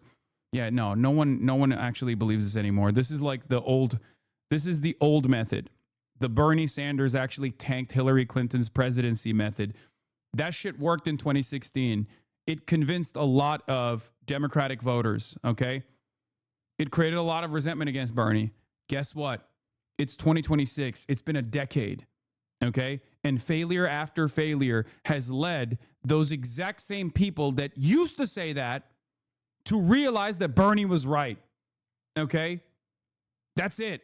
These are the very same people that were genuinely convinced they really wanted to beat the Republicans, and failure after failure to the same exact Republican. The 2016 failure was not enough, but the 2024 failure absolutely showed everyone in the base that this was not working, that there is an alternative out there and they need to lean into it. That's why Bernie-crats are popping up left and right around the country with a very unique demographic. Not only the youth, not only the Hispanic voters, the ones that were like cast aside by the Democrats for years. Bernie has always locked down those constituencies, young men specifically, right? But now, especially in the primaries, they are winning the older, college-educated, white liberals that live in the suburbs who just don't want Republicans to win, who first and foremost care about this is good for the election. This candidate will win over the Republicans' arguments, right? The electability arguments. The electability arguments were concocted by mainstream instruments for the longest time. Mainstream institutions for the longest time said the most electable Democrat is a moderate Democrat. The most electable Democrat is a Democrat that is close to the Republican side, but more reasonable, that props up these institutions. People don't believe that anymore. They've seen those failures, okay? They've seen those failures personally, and they arrived at those conclusions themselves. They didn't arrive at those conclusions because they watched my stream. Okay? Can I just point out how the biggest win we've had on the populist left is Zoran? How's that working out? His popularity is climbing. Exactly. And it is also, it should not be lost upon any of us that the most coordinated online political action we've seen from the Democrats since Donald Trump's reelection has been to go after me and my left-leaning and my left-leaning counterparts in the media, right? Not go after a single policy of Trump in the same way. Like, I've never seen the Democrats so organized, like the centrist establishment Democrats so organized. It's unbelievable. For the record, for those who still say, well, Bernie lost, right? For those who still say, well, Bernie lost, right? You have to remember, Bernie, at least in 2016, had a much easier time winning the general than he did in the primaries, because the primary system farms out those very same high propensity voters that are super tuned into what MSNBC narratives look like, and they care about electability arguments first and foremost. Okay? So in 2016, they believed those electability arguments, and that's why it was so difficult for Bernie to make it out of the primary. All of those people that are lifelong Democratic Party voters would have still voted for Bernie Sanders over Hillary Clinton. They were not going to say, oh, he's too scary, he's a socialist. They would have still voted for him. And all the low propensity voters would have been more convinced by a guy who was actually a populist as opposed to Donald Trump, who was a billionaire, right? Think about it. 2016, billionaire versus anti-billionaire. Who wins that race? Bernie absolutely would have destroyed. And there were plenty of polls that showed that Bernie would have defeated Trump handily at the time as well. But those electability arguments could not reach enough people because left media and independent media was not where it is right now. Obviously, there were structural changes that took place since 2016 as well. It wasn't just that independent leftist media grew in popularity as mainstream media lost its grip, lost its capacity to influence people, right? But leftist media grew, but also people's reliance on independent outlets grew as well, like tremendously. That's why this kind of mainstream narratives that are, these kinds of mainstream narratives that are concocted don't have the same, they just simply don't have the same impact, okay? It's funny that the media treats Hasan Piker like he's basically in the Weather Underground when he's just actually a moderate socialist. Hasan would be in the SMC. Okay. Emerge, in my opinion. Seems more like a Groundworks type. He's too willing to criticize AOC and Zoran to be SMC. I think he's more unaligned centrist type. Honestly, pretty similar politics to myself, probably. They're talking about which caucus I'd fit in inside of the DSA structure. They hate seeing stuff like this. I want to give a big shout out to Mayor Mardani. This is my first time in years seeing them fix this shit on Dyckman. They pimples that fix these goddamn fucking roads. Thank you, Mayor. I want to give a big shout out to. So yeah. The funniest part about the Dem establishment is Hasan Piker panic spiral is Hasan saying, I never asked any of these people to come on. Yeah, that's true.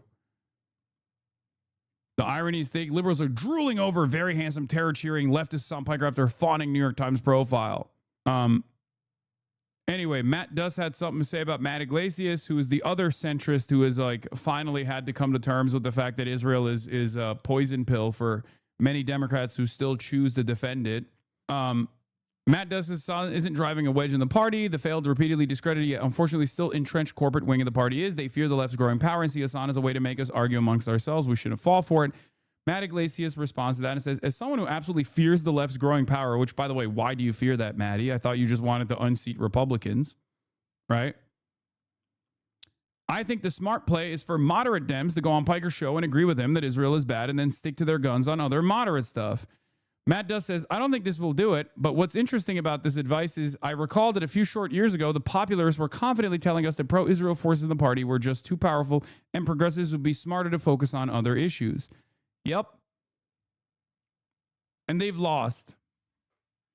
They've lost that argument in such an undeniable fashion that even Matt Iglesias is just like coming to terms with it. And it's just like, please just don't. Please drop this Israel shit. You know? There was also this David Frum piece that was That was the primary focus of the Jewish Insider article that was written about me, which I think is very funny. And that article was obviously retweeted by Jake Tapper, which is even funnier. Jake Tapper retweeted the Jewish Insider, citing David Frum asking Claude a question. This is the state of U.S. news media. Leaving aside the fact that these people have no idea how concurrent viewers work, why has Jewish Insider written like 8 articles about Piker in the last week if he's so irrelevant, lol? In part because Democrats have been desperate to find anti-establishment voices that claim to speak for young men. Piker is seen as a popular edgy podcaster by liberal leaders in both media and politics. Never mind the fact that Piker gets only about 36,000 viewers on a typical stream, about 1/25th of the typical nighttime audience of MS Now, as The Atlantic's David Frum pointed out. It's so funny. He asked Claude, and Claude gave him a wrong answer. And it's hilarious. And it also betrays the hyper focus that they've put on me regardless. Right? Sam Hasselby, a couple years ago, the average age of MSNBC viewer was almost 73. It hasn't gotten younger. Daily viewers aged 25 to 54 is 131,000 in prime time and 79,000 during the day last month. Okay, that's a 25 to 54 demo, by the way. Ironically enough, what they don't realize is 34,000 concurrent viewers. There's no, here's what I'll put you on game. I used to work in the ad space, right? As you guys know, I was a advertisement inventory salesperson for the Young Turks. And one of the main things that we tried to figure out, because the Young Turks had a live broadcast, was how to translate that live concurrent viewership number to Nielsen television metrics for all these fucking boomer ad buyers, right? And this has always been a major point of contention in the advertisement space. But what I have found is that Nielsen conversions to CCV on Twitch is not an exact science, unfortunately, but my entire audience is under 35 years old. Usually a 30K live CCV translates to around 300,000 unique viewers on TV ratings. My audience in the under 35 demo is larger than multiple networks combined. Okay? So the way that Nielsen television ratings work is like a unique viewership that is, they put it inside of random Nielsen households, right?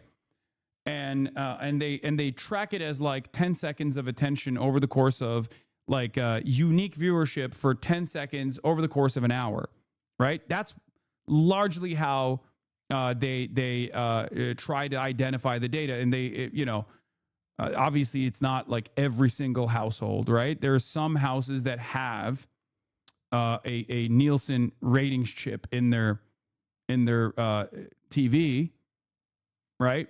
And they extrapolate off of that. So with that same structure, 30K live concurrent viewership translates to about 300,000 to goes as far as like, it's like 10x to 20x basically, right? I used the most conservative estimate to say it's 300,000, but like a unique viewership over my entire stream is around, if I'm like 30 to 40K, as I have been for the past couple of weeks, is like around 695,000. Okay, again, not an exact science at all.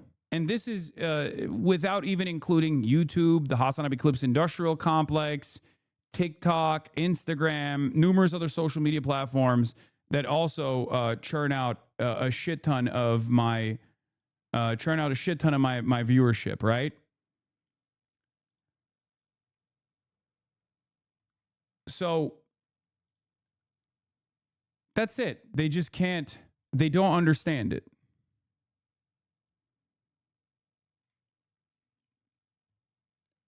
And they just think it's like, oh, he's irrelevant. So why are you fucking focusing on me if I'm so irrelevant? Most people don't understand that, yeah, a big chunk of my viewership comes from clips and compilations of streams, things like that. They don't get that. And that's besides the live concurrent viewership on this broadcast. But it's okay. I'm not here to defend my metrics at all. I don't really give a shit.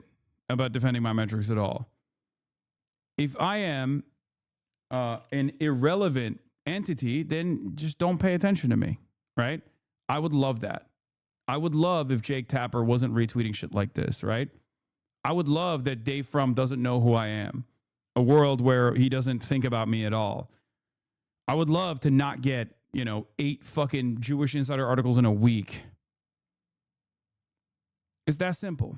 But it's very obvious that people in the media that are at least like young enough and have gone outside, and Donnie is one of the best examples of this because he'll constantly reiterate this over and over again. He's like, people that I talk to under the age of like 50 have no idea who the fuck any of the CNN anchors are, but every single person has seen my commentary from your stream. He's pretty open about it. He'll literally say over and over again that most people recognize him in broad daylight out and about when he's like, traveling all around the country through my stream whenever I watch his videos. Not from the actual CNN pipeline at all. Are we going to talk about any other subjects today, or is it just going to be another day of coverage about you? Yeah, it's just coverage about me, chatter. Anyway, we're moving on from this stuff. It's ridiculous, but you do understand this is like literally the news now, right? I mean, this is, as I tried to reiterate over and over again, this is not about me at all. This is more so about what these guys have decided is the most valuable angle of attack against the left flank. Anyway, it's fucking mainstream news at this point. But yeah, Cowan told the New York Times that Third Way will probably spend about $30 million to $50 million towards this campaign of eradicating the left and purge the left from the ranks of the Democratic Party. In a memo last year, Third Way advised Democrats to build a moderate Democratic infrastructure, including media, talent pipelines, and communication networks. Okay? Hold on. Hold on. Hold on. 1 second. I have to do this. All right. Third Way is targeting Piker as a part of a broader effort to keep the Democratic Party under the control of big corporations, the ultra wealthy, and supporters of Israel, no matter what the party's base wants. Is he a generally popular, known person in the States, like by the average person? I'm not America, and I never once heard of this guy mentioned in real life. I saw the Reddit lemma. I'm curious. Edit went to sleep and didn't expect so many responses. He's one of the most vocal anti-Zionist voices when it comes to political streamers, and the Israeli lobby's trying to keep him out of the party. That's literally all this is. They're desperate. Hassan isn't perfect, but just like with Ilhan Omar, seeing all the smear campaigns against him have been so insane. He's been on the right side of history for a lot of issues, even when it's unpopular, like with Israel's genocide back on October 7th. And he's been a staunch supporter of marginalized rights and leftist policies. Plus, it's been nice seeing him start using his audience to help out politicians like Zoran, Rashida Tlaib, Abdul El-Sayed. Yeah. Genuinely confused. The Dems really think the left is ops? Yes, they have tremendous disdain for their base. Understand this. They hate people that demand things from them because the Democratic Party, first and foremost, is still a corporate aligned party. They are still a capitalist party. So everything that the base wants from them is anti-capitalist in nature, even if it's not like to become a card-carrying Marxist-Leninist party or whatever. Like, I'll give you one example. Healthcare. There is broad bipartisan consensus on keeping healthcare private in this country within the political class, right? Democrats, overwhelming majorities of Democrats want to keep healthcare private. The entirety of the Republican Party also wants to keep healthcare private. Okay? They do. Whereas the overwhelming majorities of the base of support in both the Republican, but certainly the Democratic Party, want a socialized medical system, right? So Democrats want to identify other areas of difference between the Republicans and Democrats to keep getting a lot of support from their base. But anyone that changes the conversation or the dynamic of the conversation back to, demanding free healthcare, Medicare for all, for example, is seen as someone who is going to ruin the situation for them because they're no longer going to get the unlimited money that they get from private healthcare providers in terms of corporate sponsorships, corporate lobbying money. Okay? Previous chatter couldn't see how they're using you as a sub-in to support for anti-Zionism. Yeah, polls show that the next generation of Democrats is much more open to socialist and anti-Zionist politics. Pressuring candidates not to appear on Piker's show won't reverse that. So I asked New York City's preeminent journalist of the Democratic Socialist Movement and a reporter who first broke the news that Mamdani was considering a run for mayor, Peter Stern of City and State New York, about Piker and the Democratic Party. Stern explained, polls show that the next generation of Democrats is much more open to socialist and anti-Zionist politics. Pressuring candidates not to appear on Piker's show won't reverse that trend, and I think politicians who recognize the contours of this new Democratic coalition are the ones who will have success in the future. That's right. That's it. That's where we're at. Asmongold is destroying you. Thanks, chatter. No one cares. They are just running a practice run that they will deploy against AOC or whoever is the anti-Zionist candidate in 2028. It will be her. I think so, too. CARE also is upping the pressure on Senator Slotkin. Today, we sent a letter to Senator Slotkin calling her to apologize for hypocritically embracing Bill Maher just days after she condemned the Muslim politician for associating with Hassan the Hun. Mr. Maher has a long history of unrepented anti-Arab racism and anti-Muslim bigotry, not to mention the fact that this man literally said the N-word on live television and openly supports a genocide. Here are just a few of his other greatest hits, with some Democratic politicians apparently consider acceptable discourse. Talk to women who have ever dated an Arab man. The results are not good. President Obama keeps insisting that ISIS is not Islamic. Well, maybe they don't practice the Muslim faith in the same way that he does. The most popular name in the United Kingdom, Great Britain, this was in the news last week, was Muhammad. Am I a racist to feel that I'm alarmed by that? Because I am. If vast numbers of Muslims across the world believe, and they do, that humans deserve to die for merely holding a different idea or drawing a cartoon or writing a book or eloping with the wrong person, not only does the Muslim world have something in common with ISIS, it has too much in common with ISIS. And I think that what us 9/11 liberals say is, yes, is about this. Yes, it is about this one religion because it is different.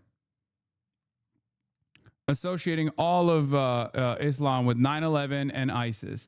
That's what Bill Maher does with regular frequency. None of these guys have an issue with that because Bill Maher is a relentless ultra-Zionist, so they don't care. Islamophobia doesn't have the same institutional stigma that anti-Semitism does. That's what the problem is here, right? These are both bigotries. I combat both, ironically enough. Bill Maher does not. Bill Maher, unironically, foments Islamophobia. Bill Maher also originally was a big-time 9/11 guy right after 9/11. But that's besides the point. And we'll get back to the Abdullah Syed take, but of course, is anyone surprised that a Democrat Senate candidate named Abdurrahman Mohammed El Sayed sides with the Ayatollah over America? What the hell is a big-time 9/11 guy? Bill Maher famously, right after, in the same week that 9/11 happened, went on national television and said, those hijackers were brave. You know what's not brave? Lobbing Tomahawk missiles from thousands of miles away. That's not brave. Like it or hate it, what those hijackers did was brave. That's not what he said. The article is clickbait. What do you mean? Oh, you're talking about this article, the Alina Johnson approach. Yeah. The Free Beacon article is bullshit. We're going to cover it. I thought you were talking about Bill Maher. Bill Maher did verbatim say those words. I remember very clearly. He said cruise missiles, not Tomahawk missiles. Sorry, cruise missiles. And he got fired for it. Anyway, we're going to get the situation monitoring now. But this has been a spectacular mistake for the Democrats in general that are leaning into this, because we're in a very, very different media environment now. We're in a very different media environment. One where people are much more privy to, much more in tune with what's going on. One where they are very skeptical of mainstream narratives in general. So coming after someone like myself in this way is only going to boost my profile while simultaneously doing nothing for the candidates. As a matter of fact, create unnecessary enmity for the fucking candidates that are leaning on the other side of a 90-10 issue. Since this illegal and unjustifiable war has started, we watched 13 brave service members lose their lives. We watched our tax dollars wasted to raise our gas prices. We're paying over $1 a gallon more. making life even more unlivable. Americans are paying with their lives and livelihoods for a war MAGA swore they'd never take us into. The fact that a right-wing news outlet may have illegally and unethically obtained a deliberation about how to talk about this by way of a disgruntled former employee is only a distraction. They're distracting from the fact that Donald Trump, Mike Rogers, the entire MAGA base doesn't want to talk about the pain they're forcing us all into. This is, of course, coming off the heels of this Washington Free Beacon post. Abdul al-Sayed saying he needed to stay silent on Khamenei killing because of Michigan's Muslims. Okay, this is a 35-minute recording where one of his employees, I guess former staffers, literally recorded the entire conversation and then gave it to the Washington Free Beacon as an attack ad. Okay, and of course, all of these people that are desperate to terror jacket a Muslim Senate candidate, okay, are leaning into it. They're saying, oh, he loves the Ayatollah. Eliana Johnson, for our editor-in-chief of Free Beacon, reports, exclusive audio, Michigan's left-wing Democratic Senate candidate Abdul al-Sayed told staffers he wanted to avoid making a public statement about the assassination of Ayatollah Ali Khamenei because there are a lot of people in Dearborn who are sad.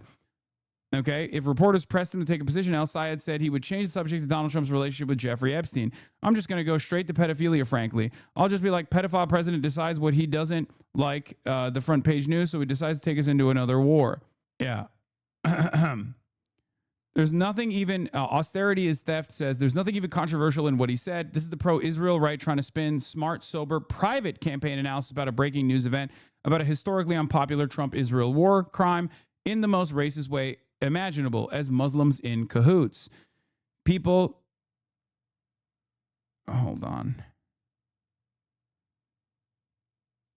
1 second. Jesus Christ. 1 second.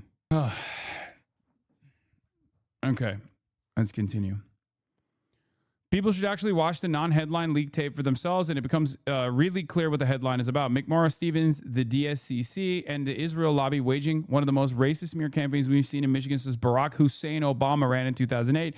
And they're doing it because Abdul is the only candidate running to represent Michigan in the U.S. Senate and not Israel. Okay? So let's take a look at what the Washington Free Beacon came out with. Okay? What is this? Abdul spotted with country's most popular streamer who represents views of the electorate. We spent months saying we need to win back. Here's why this Dem congressman is mad. It wasn't a transphobic right-wing podcaster instead. Yeah. Hasan isn't even close to the most popular streamer in America. Speed and Kai are leagues more popular than him. Brother, we're talking about political commentators, man. This is very obvious. Jesus Christ. These guys are so stupid. Anyway, where was I? Let's look at the Free Beacon article real quick, and then we'll look at the rest of it. We'll look at the actual original. We'll look at the original piece, but this is the 17 seconds that they clipped for the article. This is going to destabilize the region. I also want to remind you guys that there are a lot of people in Dearborn who are sad today. Mm-hmm. Mm-hmm. So, I just don't want to comment on Khamenei at all. I don't think it's worth even touching that. Yeah. It's very obvious that he's not even talking about just Khamenei. Okay? He's saying that there are a lot of people in Dearborn that are sad, as in not just because of Khamenei, but because America fucking blew up a school. Okay? Lighting the entire region on fire. That's it. And he's right. You look at the fucking polls on the first day, and it was overwhelmingly unpopular. Overwhelmingly unpopular. El-Sayed did not say that they're sad about Khamenei, but about the U.S. starting a war. That's the smear right there. Exactly. This smear isn't a scandal. I was sad that the U.S. attacked Iran. It's mass murder. That's a sad thing. This candidate isn't a psychopath who cheers death. Gotcha. It's crazy. The scandal is they're trying to terror jacket.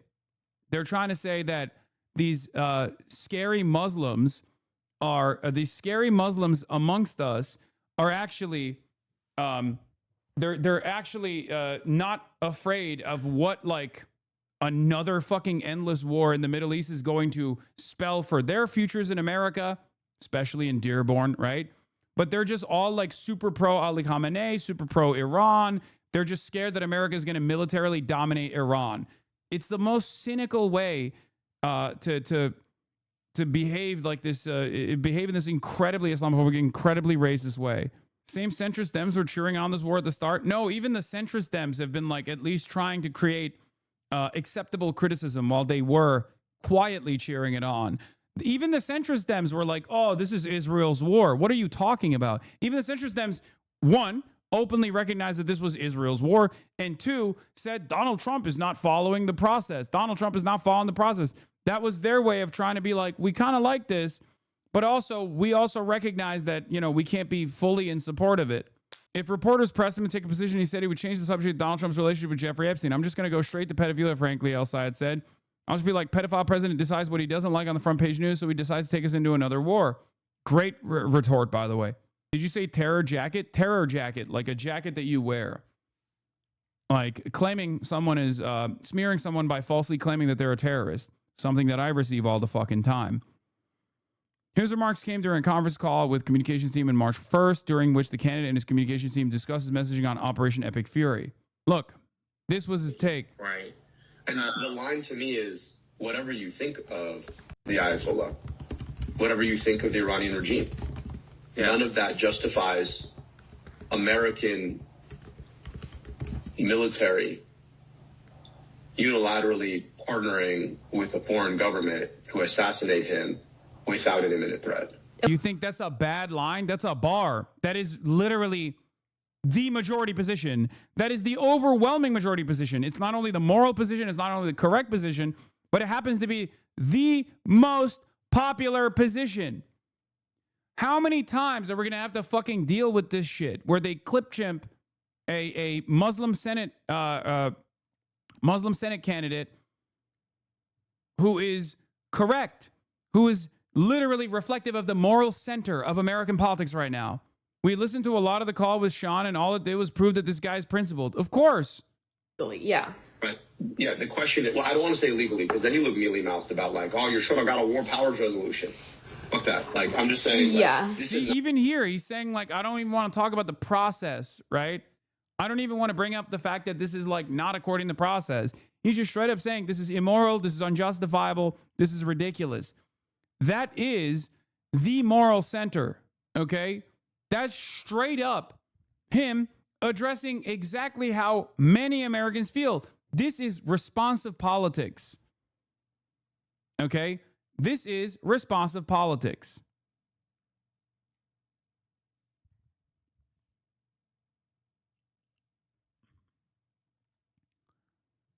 It's disgusting, but like I said, it's coming so clearly from a right-wing op that is pro-Trump and pro-Israel that this will harden Abdul al-Sayed's support. Okay? And you're going to see a lot more shit like this. Is anyone surprised that a Democrat Senate candidate named Abdurrahman Mohammed al-Sayed sides with the Ayatollah over America? These guys are unironically engaging in rank Islamophobia without recognizing that what Abdul al-Sayed is saying, Muslim style, is what many Americans feel. Okay? That's it. That's it.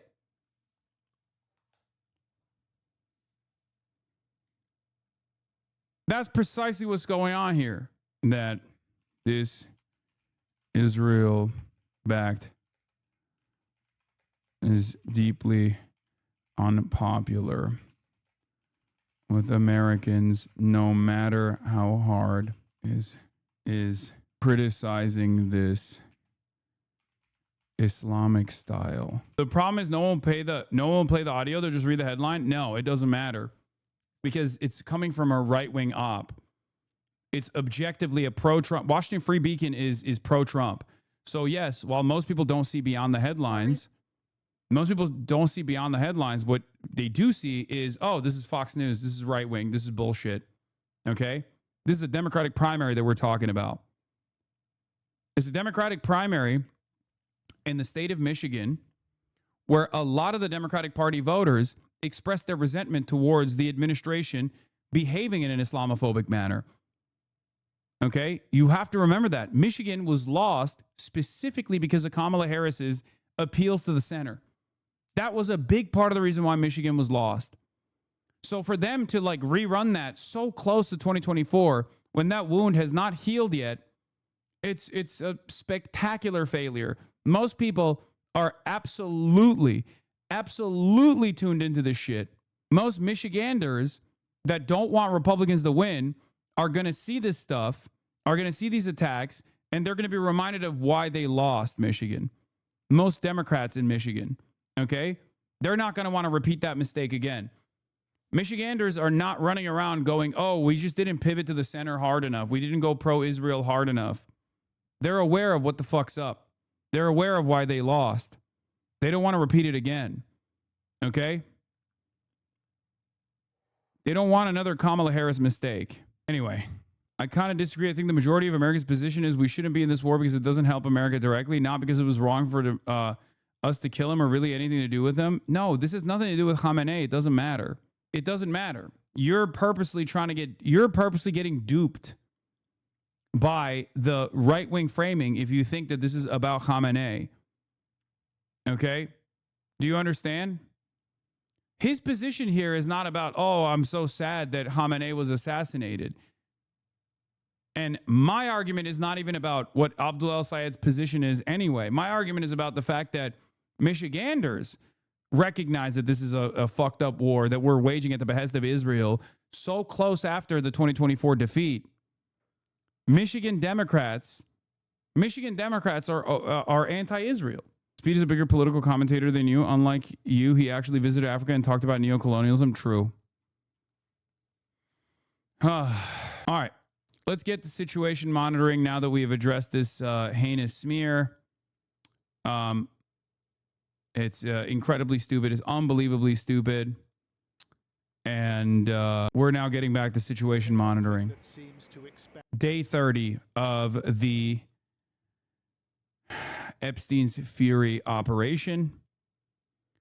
Last night's events, as the situation monitors obviously on Sunday night pay close attention to what Trump is saying in order to manipulate the markets was exceptional. It was hilarious. Donald Trump did the exact same thing that he has done, where on the one hand he was like, oh, Hormuz is open, a lie. Took ownership over Pakistan's fleet pushing through and their tankers going through the Strait of Hormuz, right? He said, oh, they're doing this for us. Traders are gloating that Iran's current speaker called Trump's market pumping to a T. It fucking worked. Yeah. Galibaf said, heads up, pre-market so-called news or truth is often just a setup for profit taking. Basically, it's a reverse indicator. Do the opposite. If they pump it, short it. If they dump it, go long. See something tomorrow, you know the drill. Right after the Quantola, okay, right after the Quantola came out with this take, even though he's not an Ayatollah, okay, that's precisely what took place. Okay, traders are now gloating that Iran's current speaker called Trump's market pumping to a T. Fucking amazing. Yeah, markets, if they pump it, short it. Iranian parliament speaker calls the move as markets drop after open. Iran's parliamentary speaker Mohammad Bagher Ghalibaf wrote hours before the open that pre-market news or truth, a reference to Trump's Truth Social post, is often just a setup for profit taking, basically a reverse indicator, adding, they pump it, short it.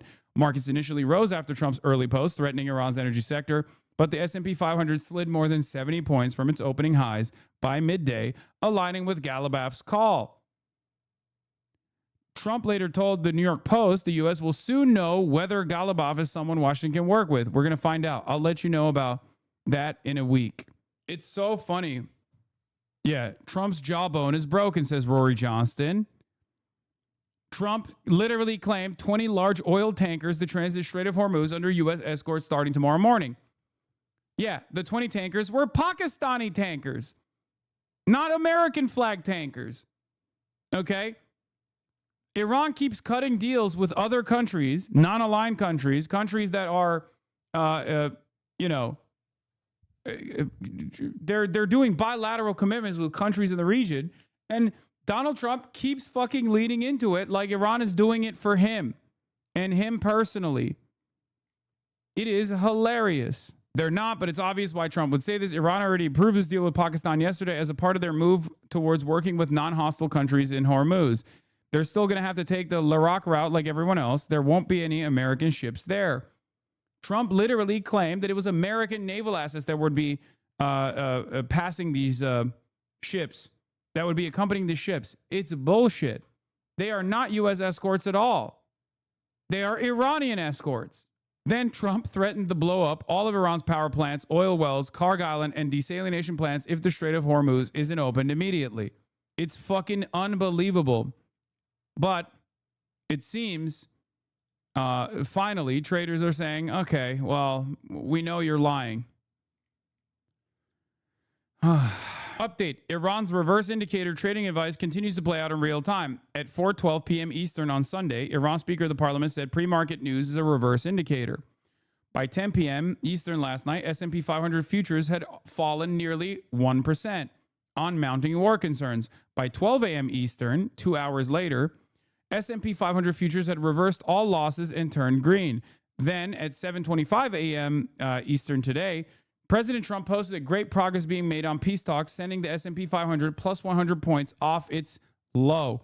Now, 3 p.m. Eastern, just 7 hours later, the S&P 500 has turned red and is down 100 points from its high, once again reversing price action. That's nearly a $2 trillion swing in S&P 500 market cap in less than 24 hours. Never truly a dull moment in this market. Trump shares a 1987 clip in which he discusses the need to take control over Iranian oil. Because I'm running for the presidency. I'm here because I'm personally tired of seeing this great country of ours being ripped off. But as far as Trump is concerned, our allies are only part of the problem. The real culprit is Iran. Why couldn't we go in and take over some of their oil, which is along the sea? How would you do that? Would you send in the Marines? Would you take a chance in a war?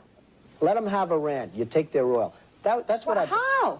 How? I mean, do we want a war? What do you mean we in, take their oil? You go in. You're How gonna have do a we war, go Barbara. in? You're going to have a war by being weak. Okay, how do we go in? What do we do? Excuse me. Yeah? You're going to have a war, and it's going to start in the Middle East. What if the Soviet Union said, you do this to Iran, we're going to come in? I don't believe they'd do it. The next time Iran attacks this country, go in and grab one of their big oil installations, and I mean grab it and keep it, and get back your losses, because this country has lost plenty because of Iran. Yeah. Well, there you have it, dude. Rapist president thinks he can rape everybody, you know? Yeah, grab him by the oil, grab him by the pussy, same mentality. And he's molesting the money simultaneously, so I guess that's like another benefit for him. He loves money molestation. Oh my Lord, he loves that shit. Game theory. Yeah, don't siege Leningrad, just take it. Okay, well, what happens when you can't? All right, so this is... Oh, yeah, the stripper has single-handedly caused an offset crisis and panic amongst ex-military careers. Ocean strippers, hold the line.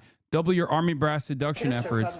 America decides, who do you trust more when it comes to whether the troops are getting deployed? Ocean strippers or Manifesto Publishing Access journos? Strippers are basically like the Pentagon Pizza Indicator, the Pentagon Pizza Index for troop deployment. Another index that you can pay attention to is Facebook Marketplace. If you see a bunch of troops all of a sudden on Facebook Marketplace selling all of their fucking, all of their materials, okay, doing a full house sale, just know that they're being deployed. Okay? And both of these things are happening. Yeah, they're already getting combat patches. They're selling their trucks. They're selling their tools. They're selling their big fucking TVs and shit all over Facebook Marketplace. Okay, so I work at a strip club next to like several military bases, and something I have noticed lately is all the military guys are coming in and they're spending all of their money, and they're just like, it's sad. Like they're like kind of depressed, and they're like just coming in like, oh yeah, we're gonna have fun. Like we're getting, what is it called? Deployed? Like we're getting deployed next week, or like this is happening. I don't know. I don't want to spread misinformation or anything, but it's just like they're. By the way, strippers are better than the entirety of the OSINT community. I'm sorry. I mean, look, even the fact that she's like worried about spreading misinformation, I ain't never seen a fucking OSINT account demonstrate that level of restraint ever in my entire damn life. A lot of them are really kind, and to see these like young guys that look like my pinky toe, like they're like fetuses, coming in and then dancing with them and then being like bye, and then it's actually like making me emotional. Like it's fucked up. Turns out the stripper does care about you. That's funny. Yeah, true. Anyway, here you have a OSINT account. One of the OSINT guys, I forget his name, but he's like a big Ukraine guy. Also complaining about military ruining OPSEC. Let's take a look. So this is going to be more of a public service announcement video than anything else. I want you to take a look at this picture right here above me. So it says, "Get ready with me as a stripper in Central City, Colorado." So this video was posted on the 12th of October of 2025, which means about 5 months ago. So it's safe to assume she probably still lives in the same location in that city. She posted another video very recently that's been going viral all over the internet. And I want you to listen to it. Okay, so I work at a strip club next to like several military bases, and something I have noticed lately is all the military guys are coming in and they're spending all of their money, and they're just like, it's sad. Like they're like kind of depressed, and they're like just coming in like, oh yeah, we're gonna have fun. Like we're getting, what is it called? Deployed? Like we're getting deployed next week, or like this is happening. I don't know. I don't want to spread misinformation or anything, but it's just like a lot of them are really kind, and to see these like young guys that look like my pinky toe, like they're like fetuses, coming in and then dancing with them and then being like bye, and then it's actually like making me emotional. Troops are going to go out to adult entertainment clubs. That's just the facts. You're not going to change that. Pretend like that's not going to happen, but it's going to happen. An adult entertainer is not going to get the same training that you get. She doesn't get operational security briefings. She doesn't do operational security annual training every year. She doesn't know that like she shouldn't post videos about her location, troop movements, and things like that on the internet. She doesn't know that stuff. She's not trained in that, and she shouldn't be expected to know not to do that. You got to remind your folks like, hey, don't talk to your barber about when you're deploying. Don't talk to your adult entertainer, about deploying or when you're leaving or what you're doing or like dates and times and locations and stuff like that, because a lot of the time they don't know any better, and they're going to post a TikTok video about it. And it took me all of 5 seconds to look up where she was from, and then it's easy for me to infer what bases she's talking about. And then if you're a foreign actor and you're interested in finding out troop movements from the United States, you can just dig a little deeper and like use some open source intelligence to find out where these people are coming from, where they're leaving to, and when they're leaving, and all that stuff. And that's a problem, right? At the individual level, you can stop this from happening by not communicating to your adult entertainer, very nice, very kind adult entertainer lady, or your barber or your server at a restaurant. Obviously, you can tell your parents and your family, don't tell anybody about this stuff, because you can talk to them, and I would expect people are going to talk to their family. Just kind of a public service announcement. Thought it was important to mention, because people are going to do what they're going to do. You just have to, you got to be a realist. In France, we just use Strava to follow our troops. Yeah. Well, Strava has been, has outed like secret American military installations in the past. So like they added that in the OPSEC, because you would have like troops with their Strava armbands, like running around secret bases, like secret military installations. And it actually exposed a bunch of locations. So the American military stopped it. Apparently, the French military, on the other hand, did not get that memo, because we found out that there was a French aircraft carrier, Charles de Gaulle, making its way towards the Iranian coastline, because there's this one French soldier in the middle of the sea, just looping around, like moving and looping around on the fucking Strava armband, tracking their workouts is pretty hilarious. News figured out where my unit deployed to because a guy used his credit card at the Jamba Juice on base, and his wife told the news. Yeah, French sailor reveals position of aircraft carrier with his fitness app. Run track app Strava shows Charles de Gaulle as he steams across the Mediterranean. It's fucking hilarious, dude. Bro's getting his steps in. Yeah, I mean, obviously there was that Bellingcat article where U.S. soldiers leaked nuclear site duress words using a note cards app too. That was another famous case. This one I just find very funny because you can see like the little loops. God forbid a guy go for a swim. Yeah, exactly. It's funny. Someone needs to create a People's Bureau of OSINT analysts who track the pizza meter, stripper index, and the gay bar gauge to tabulate the data in real time. Yeah. Why doesn't the Army just directly hire strippers to work on base? Wouldn't be more safe for OPSEC? Are you kidding me? In this country? It's just not open source. Isn't War Thunder part of OSINT because military keeps leaking military capabilities on Discord arguments? Yes. War Thunder is like something that the American military and security clearances has to pay attention to because so many War Thunder enjoyers have unironically leaked classified information about military capabilities in order to win arguments on like Discord servers, War Thunder Discord servers, or War Thunder forums in general. Yeah, War Thunder and World of Tanks are the two most autistic fucking fandoms.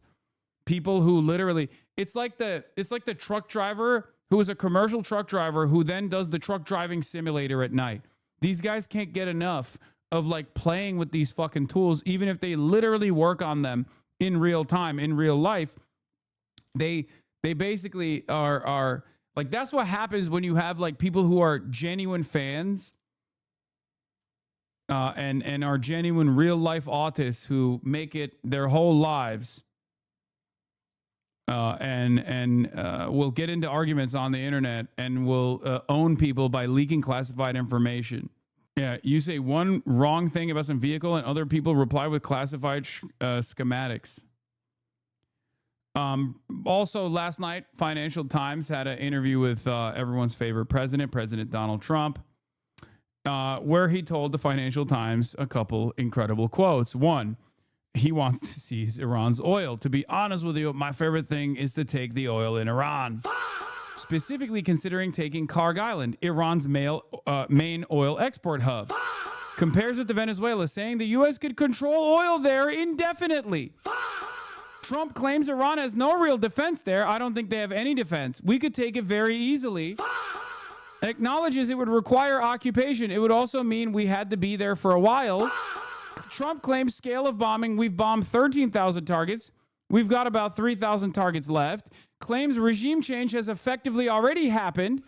Describes a new leadership as a totally different group of people. Very professional.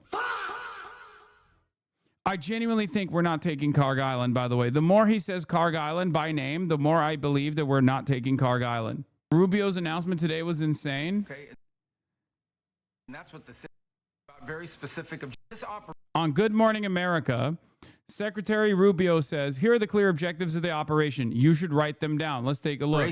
Okay, and that's what this is. It's about very specific objectives. The president laid them out on the first night of the operation. I'll repeat them to you now because I hear a lot of talk about we don't know what the clear objectives are. Here they are. You should write them down. Number one, the destruction of their Air Force. Number two, the destruction of their Navy. Number three, the severe diminishing of their missile launching capability. And number four, the destruction of their factories so they can't make more missiles and more drones to threaten us in the future. All of this so that they can never hide behind it to acquire a nuclear weapon. That was our objective from the beginning. That remains our objective now. We are on pace and, in fact, ahead of schedule in some of those things, and we are going to achieve those things in a number of weeks, not in a number of months. Great. What happened? I thought we were liberating the Iranian people. Oh, well, I guess we totally dropped that one. Okay. Wait, I thought it was about nuclear capability, the Iranian people rising up and opening the Strait of Hormuz. The more this admin clarifies objectives, the less clear this insane war becomes. It turns out, you know what the real secret is? It's none of those things. Okay? It's none of those things at all.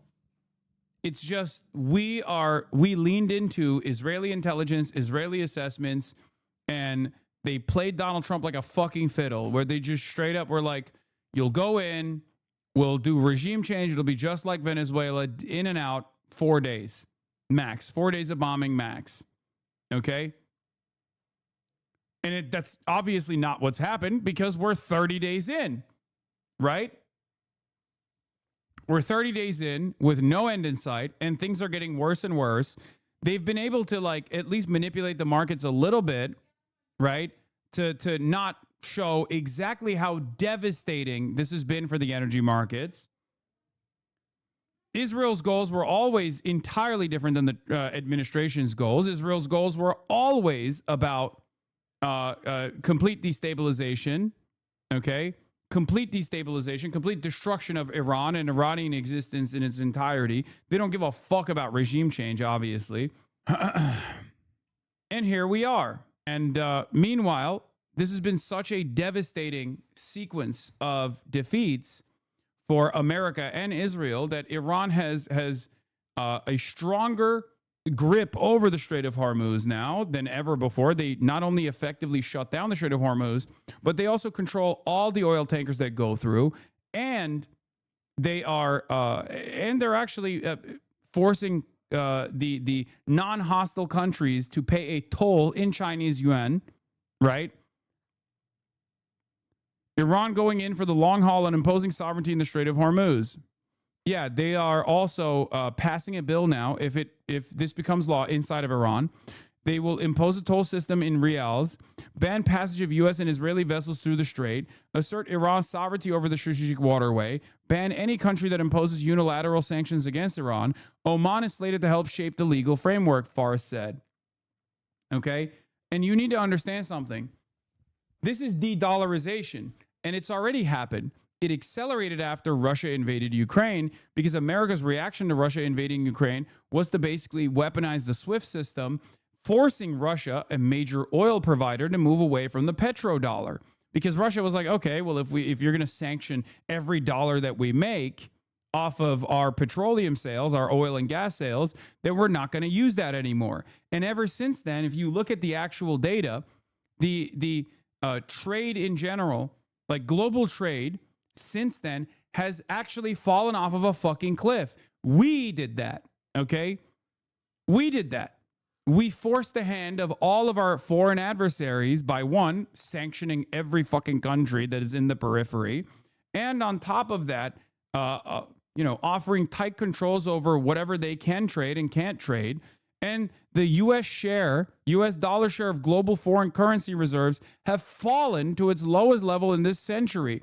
In 2000, at its highest peak, was at like around, 65%, 60% or so. Now it's at fucking 40%. I have a question, though. Why is the dollar increasing in value during this war? I assume safe havens like gold would do better. See, also, Europe is getting rid of Visa and MasterCard as a result of seeing the U.S. shut off access to other states. Europe is breaking up with Visa and MasterCard, and it's a $24 trillion problem.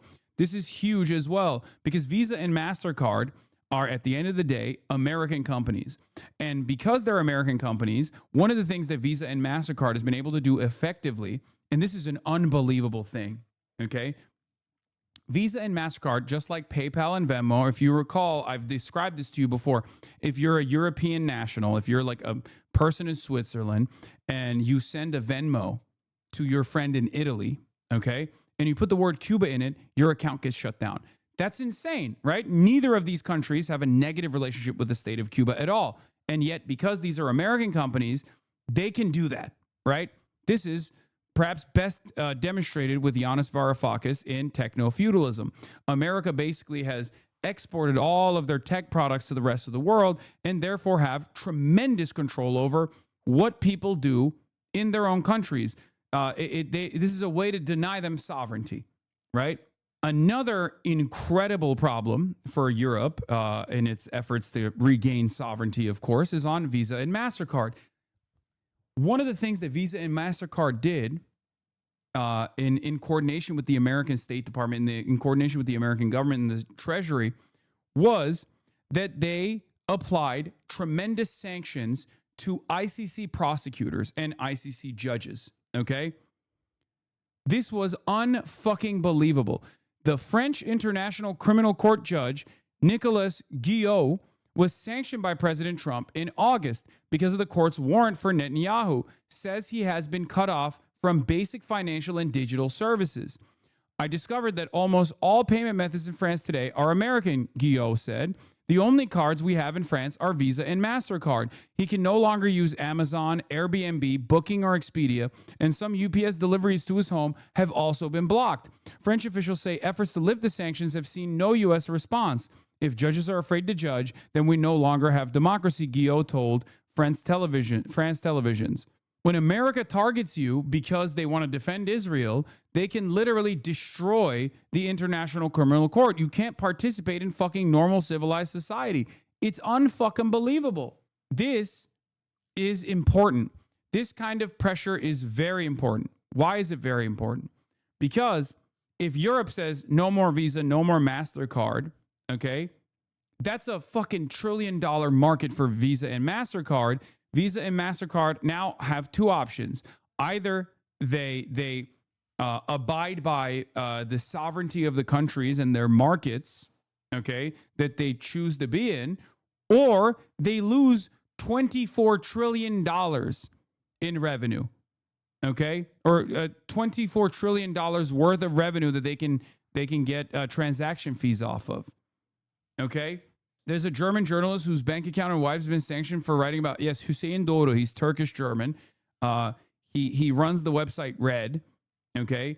And that's a separate case. That's the European Union behaving in this insane manner. They do that all the same. They do a very similar thing to their own people. This is preposterous, says Yanis Varoufakis. A German journalist citizen has been depersoned by the European Commission for daring to write on the genocide, branding him a Russian asset. Having denied him the means of survival in his own country, they have now done the same to his wife. Putin is laughing his head off as the liberal democratic West is descending fast into the pits of fascistic authoritarianism. Hüseyin Doğru is a journalist. And he's done, you know, he's conducted award-winning documentaries, produced some. He's the founder of Redstream.net. Okay, Redstream.net and Hüseyin Doğru has been sanctioned by the European Union Commission. Now he can't leave the country. He's literally banned from leaving Germany. But he is stuck in Germany and he can't use any payment processors. He can't use anything at all. He can't make any money. The state gives him a modest stipend, like marginal, inconsequential, not enough for his children, not enough for his family. And on top of that, they've added these ridiculous sanctions to his wife and his family as well. That's what the European government is doing. That's what the European Union is doing to this guy. Okay? Unbelievable nonsense. Not only that, it's quite literally illegal for any European Union citizen to give him money as well. They want him to fucking die, basically. All in the name of Israel. If you give him money or food, you are violating European Union laws. He describes it as being economically banned from most of the planet, including his own country, France, and where he works, the Netherlands. Le Monde is a long article describing, this is Nicolas Guillot. So America's doing this to Nicolas Guillot at the behest of Israel, and Germany and the European Union is doing it to their own citizens at the behest of the European Union, again, at the behest of Israel. So, directed by the European Union at the behest of Israel. So, like, it's unfucking believable that the EU is doing it to their own citizens, while simultaneously America is doing it to, European Union member states and people as high profile as like French nationals who happen to sit as a judge on the International Criminal Court. Guillot's daily existence has been transformed into a Kafka-esque nightmare. He cannot open or maintain accounts with Google, Amazon, Apple, or any U.S. company, make hotel reservations. Expedia canceled his booking in France hours after he made it. Conduct online commerce. He can't know if the packaging is American. Use any major credit card, Visa, MasterCard, Amex, or All-American. Access normal banking services, even with non-American banks, as banks worldwide close sanctions accounts. Conduct virtually any financial transaction. This is the French guy again, the French judge on the ICC. For Kaya, get out of there. Go. Sorry, my mom is outside and Kaya wants to go say hello. That's the real shocking aspect of this. Americans are punishing a European citizen for doing his job in Europe, applying laws Europe officially supports at an institution based in Europe that Europe helped create and fund. They're literally slowly killing him. And keep in mind, there's nothing he can do about it. He can't hire a lawyer because there's no money. And even if you could get a lawyer, he's not charged with any crime. So there isn't even anything a lawyer could go to court on. Yeah. And Europe is not only doing essentially nothing to protect them, they're actively enforcing America's sanctions against their own citizen. European banks are closing his accounts. European companies are refusing him service. This is literally the same exact thing that America has done to every single Cuban and just Cuba in general. Okay? That's the level of torturous control that America has around the globe, which is precisely the reason why when people go, oh my God, I can't believe it. This is like how is this? You claim that there's a sanctions process here. Like America doesn't have control over everything. No, it does. This is what it means to be a hegemonic superpower. If you want to defend Israel and you want to go to these depths, these lengths to defend Israel, you can do it. Hopefully this will cause European leadership to reconsider their unholy allegiance that denies them of their own sovereignty and their own dignity, and actually causes some financial harm to Visa and MasterCard. It's unbelievable. Also, getting back to situation monitoring, Saturday afternoon, Trump urged everyone to watch Mark Levin, okay, who has demanded that I get kicked out of the country, actually, deported. That's what he said. Let's take a look. Two important questions as we enter another week of this war. One, where is the president getting his information? What are his sources? A recent NBC report indicated that he watches a highlight reel of strikes inside Iran showcasing U.S. military successes. That raises concerns about whether he's being told the full story about the war day by day. So where is he getting his information, and who is he talking to in the press or in the media to get his message out? For example, earlier today, Trump had a phone interview with a reporter from an Israeli TV network who relayed his messaging about the Iranians begging to negotiate. But check this out from yesterday. I thought this was a really interesting, revealing Truth Social post. Trump saying, hey, everybody, tune in to Mark Levin's show on Fox. He's going to have an interview with the, quote, brilliant Mark Thiessen tonight at 8 p.m. So here you have Trump yesterday acting like a Fox News programmer, urging everybody to tune into Fox, specifically because they'll discuss the importance of hitting Iran hard. Now, that strongly suggests to me that the president had talked to Levin or the guest ahead of time and knew what was coming up. So take. Yeah. And what did Mark Levin say, by the way? Please, brother, you're right on anything but the European leadership. The neoliberal leadership were holding hands with fascists and magoids. Don't rethink it. They watch the power of treating any political opponent as terrorists who do not deserve life with drooling open mouths and big eyes. No, I know, man. I know. My message is not.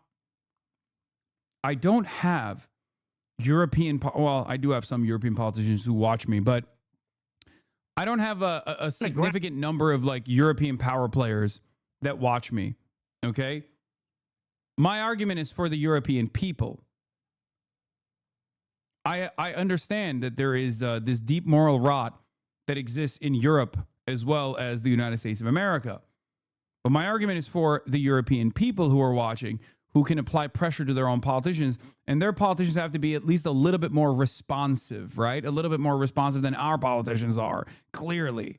Take a look. Here was Mark Levin, who is an Iran war hawk, urging the president to send in some forces. Troops on the ground. He said no troops on the ground. I don't remember that in any campaign speech either. But why would we need troops on the ground? Well, there's a lot of reasons. And we wouldn't need 300,000 of them. It's this uranium, too. We've got to get the uranium.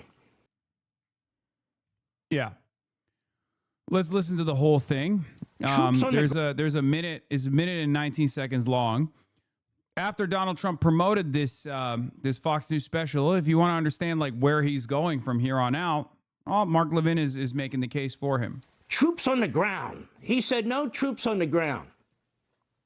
I don't remember that in any campaign speech either. But why would we need troops on the ground? Well, there's a lot of reasons. And we wouldn't need 300,000 of them. It's this uranium, too. We've got to get the uranium. If it cannot be destroyed, if it cannot be altered, we got to get it. For the reason I just said. You can make dirty bombs, and over time you can still make sophisticated missiles. So you need to get to the uranium. That's why I'm reading in the paper, we're talking about the 82nd Airborne, we're talking about these various special forces and the various military services and so forth. He's not talking about sending regular army and infantry in by the hundreds of thousands. The men he's talking about, the units he's talking about, they are specialized. And you know what else? I remember from my days in the Reagan administration. Many of them are trained for a moment like this to try and secure enriched uranium. Yeah, they're not. Okay, this is an unbelievably complex, if not outright impossible mission to conduct. Okay, troops flying over contested Iranian airspace to get to Isfahan is already impossible to begin with. But then also on top of that, you're talking about transporting a fuck ton of enriched uranium. Okay, how are you going to do that? How are you going to take packaged 1,000 pounds of uranium, even if it's like not even a certainty that the enriched uranium is in the Isfahan facility, because you don't even have the intelligence. Bomb it? Okay, so bomb it? 1,000 pounds of enriched uranium? This motherfucker's just talking about dirty bombs. So you're saying you're just gonna explode underground 1,000 pounds of enriched uranium and basically deploy multiple nukes worth of radiation. 19 nukes worth of enriched uranium exploding on Iranian soil. Incredible stuff. That is a very sophisticated operation that is virtually impossible to conduct, even if America had a runway, established bases that were free of Iranian rocket fire. Okay? Like a launching pad.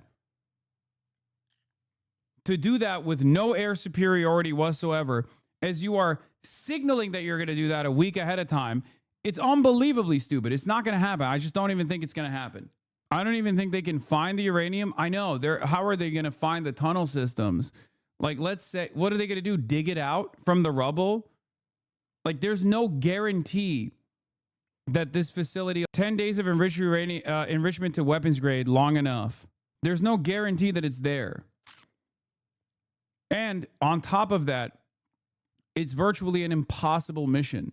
And on top of that, once again, highly, highly difficult to, like, you need to, it's not just like fucking Navy SEALs that you can send on this operation. It's a trap. They're going to die there. But also, you have to have like specialists along for the journey, because a bunch of fucking Navy SEALs have no idea how to handle enriched uranium. A former CENTCOM commander talks about this. What boots on the ground in Iran could entail, according to a former CENTCOM commander? None of this makes sense. Yeah, once you're dropped there, you're on a timeline. You're setting yourself up for a fucking ambush. He later brought on Thiessen to paint Iran with the same brush as Al-Qaeda. Oh, Mark Thiessen, in the Mark Levin interview, Trump urged all his followers to watch, makes the case for troops on the ground in Iran. We have to get what Donald Trump correctly calls the nuclear dust. Of the leadership, including bin Laden's son, escaped from Afghanistan to Iran, were given sanctuary by the Iranian regime, and they've been using it as a hub for terror around the world. And Al-Qaeda and Iran have teamed up for a series of terrorist attacks against us. People don't realize this, but we remember the bombings of the embassies in Kenya and Tanzania, which should have been our warning that 9/11 was coming. That was planned, and the terrorists were trained by Iran for doing that, because Al-Qaeda didn't know how to bring down buildings, so they turned to Iran in order to get the training to do that. So the idea that Iran, which is Shia, and Al-Qaeda, which is Sunni, would cooperate is not beyond measure. In fact, I mean, the Hamas is Sunni also. Iran. Bro, comparing Al-Qaeda to Hamas is so funny. I'm sorry. Al-Qaeda, Daesh, and all these other Salafist or Wahhabist groups are antagonistic to Iran. They have, in some ways, been created to fight back against Iranian influence in the fucking region, and they are much more aligned with Western goals by way of Saudi Arabia than with Iranian goals in the region, okay? And no, it's not in Iran, it's Pakistan. That's where they fucking came from. That's precisely where bin Laden was too when we popped his ass. Next to like the Annapolis of Pakistan. That's where he was sheltering. What the fuck is this guy talking about? Works with Sunni terrorists around the world. And if we don't get that enriched uranium and they want to get back at us for what we've done, the easiest way to do it would be to give it to Al-Qaeda and let them use it for a dirty bomb. So we have got to get what Donald Trump correctly calls the nuclear dust. before this operation is done. Abbottabad, right next to the military academy. Yeah. I mean, this is like a not even a good argument, I'll be honest. It's just not a very good or a very convincing argument. Like, they're not even doing the don't let the smoking gun turn into a mushroom cloud shit. Clearly, prior admins that were also major war criminals, like specifically I'm thinking of the George W. Bush neocons, were at least more competent than this administration. So this actually does present a unique opportunity for anti-war people like ourselves to make a much more convincing argument that these guys don't know what the fuck's going on, okay? I think it was a lot more difficult back in the day with the competent neocons in charge that were doing full spectrum coverage on why we have to, invade Iraq, why we have to invade Afghanistan. They did a much better job of convincing the population, especially because it was like tied off to the 9/11 anxieties and 9/11 fears that had been successfully universalized for Americans that were living in like bumfuck towns, The competent neocons? No, I mean, they were. What's really funny about this kind of stuff, I'm seeing this, like where they go, oh, dude, let's not do nation building. Let's not do regime change. The idea that the neocons had any sort of real investment in like liberalizing Iraq is idiotic. That was marketing, you fucking idiot. That was marketing. They didn't actually care about bringing democracy to Iraq, you fucking moron. That's why it's so funny when they're like, no, we should just do not woke stuff because like nation building is woke. Yeah, really. Donald Rumsfeld, Mr. Woke. They're so stupid that they, I guess, genuinely believe that the neocons had any investment whatsoever in nation building and democratizing Iraq. No, they didn't, you fucking idiot. That was just marketing. It turns out the reason for that marketing and why that marketing existed was so that they could sell this idea to dumbfuck liberal Americans who ate that bait completely. Now that Trump is not even doing that, where he's doing away with all that shit because they consider it to be woke, and this is the anti-woke warrior ethos, many Americans are not even being convinced on why this is appropriate and why we should do it.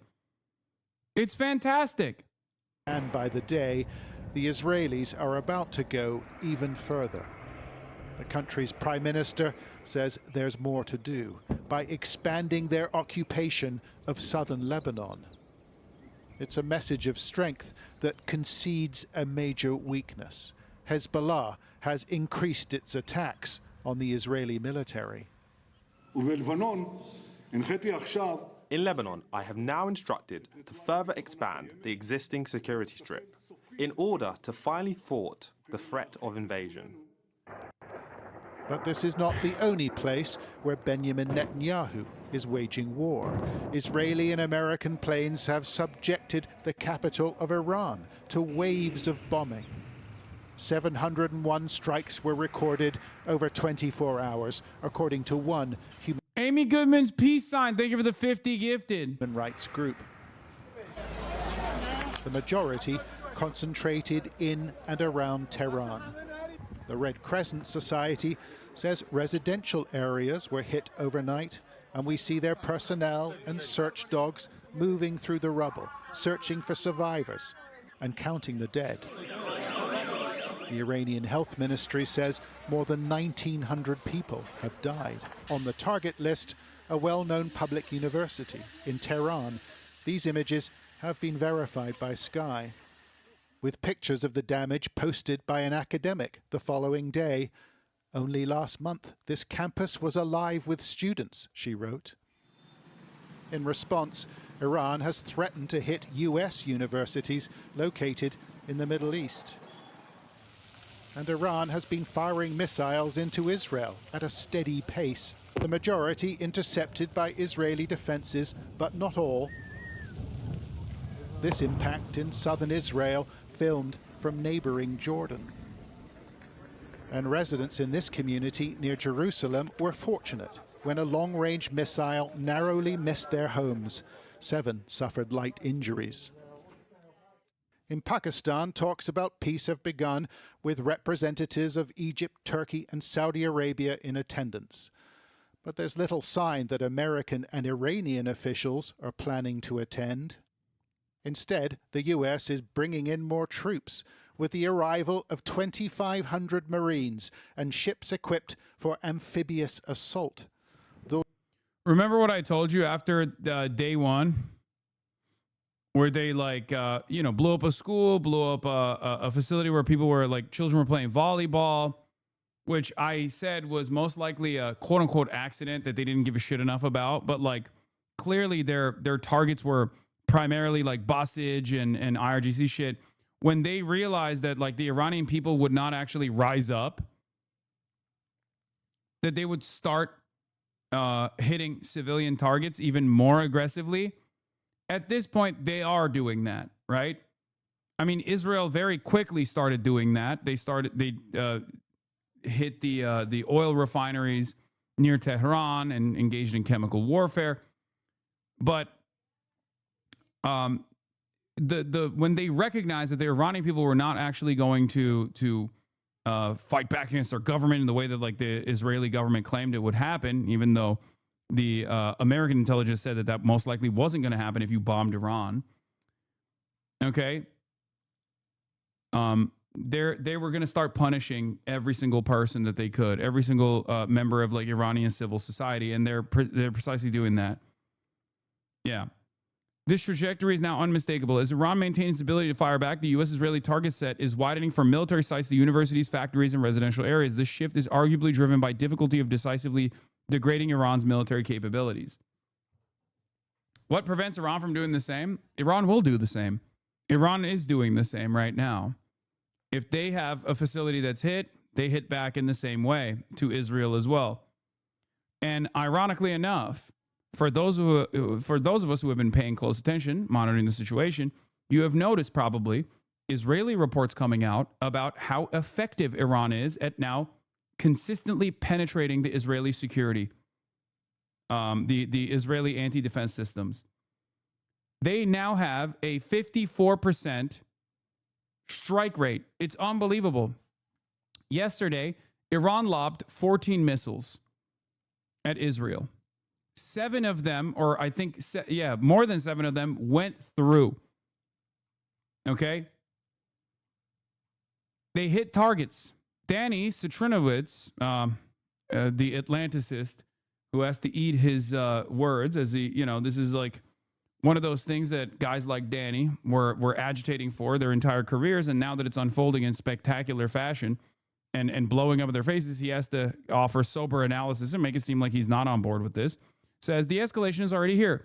Strikes on steel plants and universities on one side, and Iran's response, including damage to desalination facilities in Kuwait on the other, make clear that the current trajectory is unsustainable. Absent an end to the war, and given Israel's apparent intent to deepen its campaign against Iran, further escalation is only a matter of time. Maintaining the current status quo will be increasingly difficult, especially as the Houthis signaled their willingness to expand the conflict in response to intensified activity against Iran. And this is all before even considering the possibility of U.S. ground involvement. Surely Israel can't tank 50+% hit rates for long? Yeah, of course not. No one can. No country can tank it. No country can tank it, let alone Israel, who has famously been preserved as a consequence of unlimited American support. Israel has been preserved from receiving backlash. Israel has been spared due to billions of dollars of defenses that they get from the United States of America. Now that Israel is no longer spared and civilians are experiencing the tolls, guess what? When Israelis want to wrap up a military campaign, it's almost always theoretical, only at a bit like so-called non-Zionist Jews who continue to enable. No. This is unironically a major difference. It shifted away from. Can you give me the pickles too? Thank you. This is a major pole shift. I don't think we should be undermining this major pole shift. It's huge. It went from 85% who thought we can just bunker up and withstand these strikes with minor casualties to now 29% to 60%. They are now seeing the consequences for the first time ever. Okay? I promise you, they went from 85%, 90% on some polls of Jewish Israelis specifically to now 60% of Jewish Israelis wanting to continue this war. That's a huge, huge, huge difference. And I say Jewish Israelis because it's a demographic designation, a demographic distinction that the fascist Israeli state applies. In Israel, it's Jewish and Arab, right? Even though there are Arab Jews, they are bracketed as Jewish. Arab just means non-Jews, including like Armenians are considered in the Arab category in their demographic polls, even though Armenians are not Arab. This is unique. This is why we have always said that not only is the Iron Dome support fungible, right? But on top of that,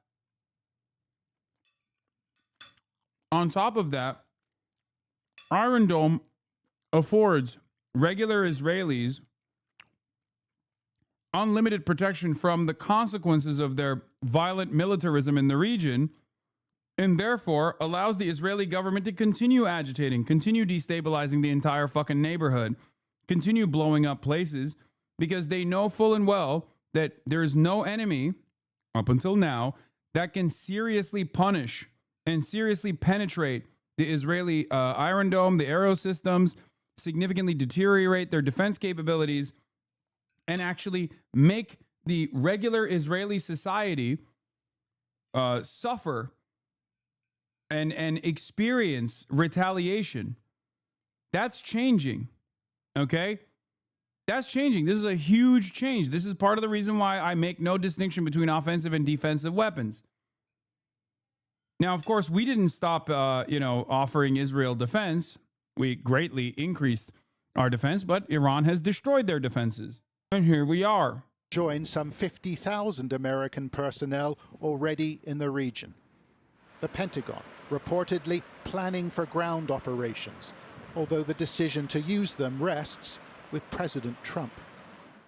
In a fiery verbal barrage, the Speaker of Iran's parliament, Mohammad Bagher Khalibaf, said they are awaiting the arrival of the Americans in order to set them on fire. The message later restated on national television. President Trump is unbalanced and deceitful. One moment he speaks of negotiations. Shortly afterwards, he's managing the war.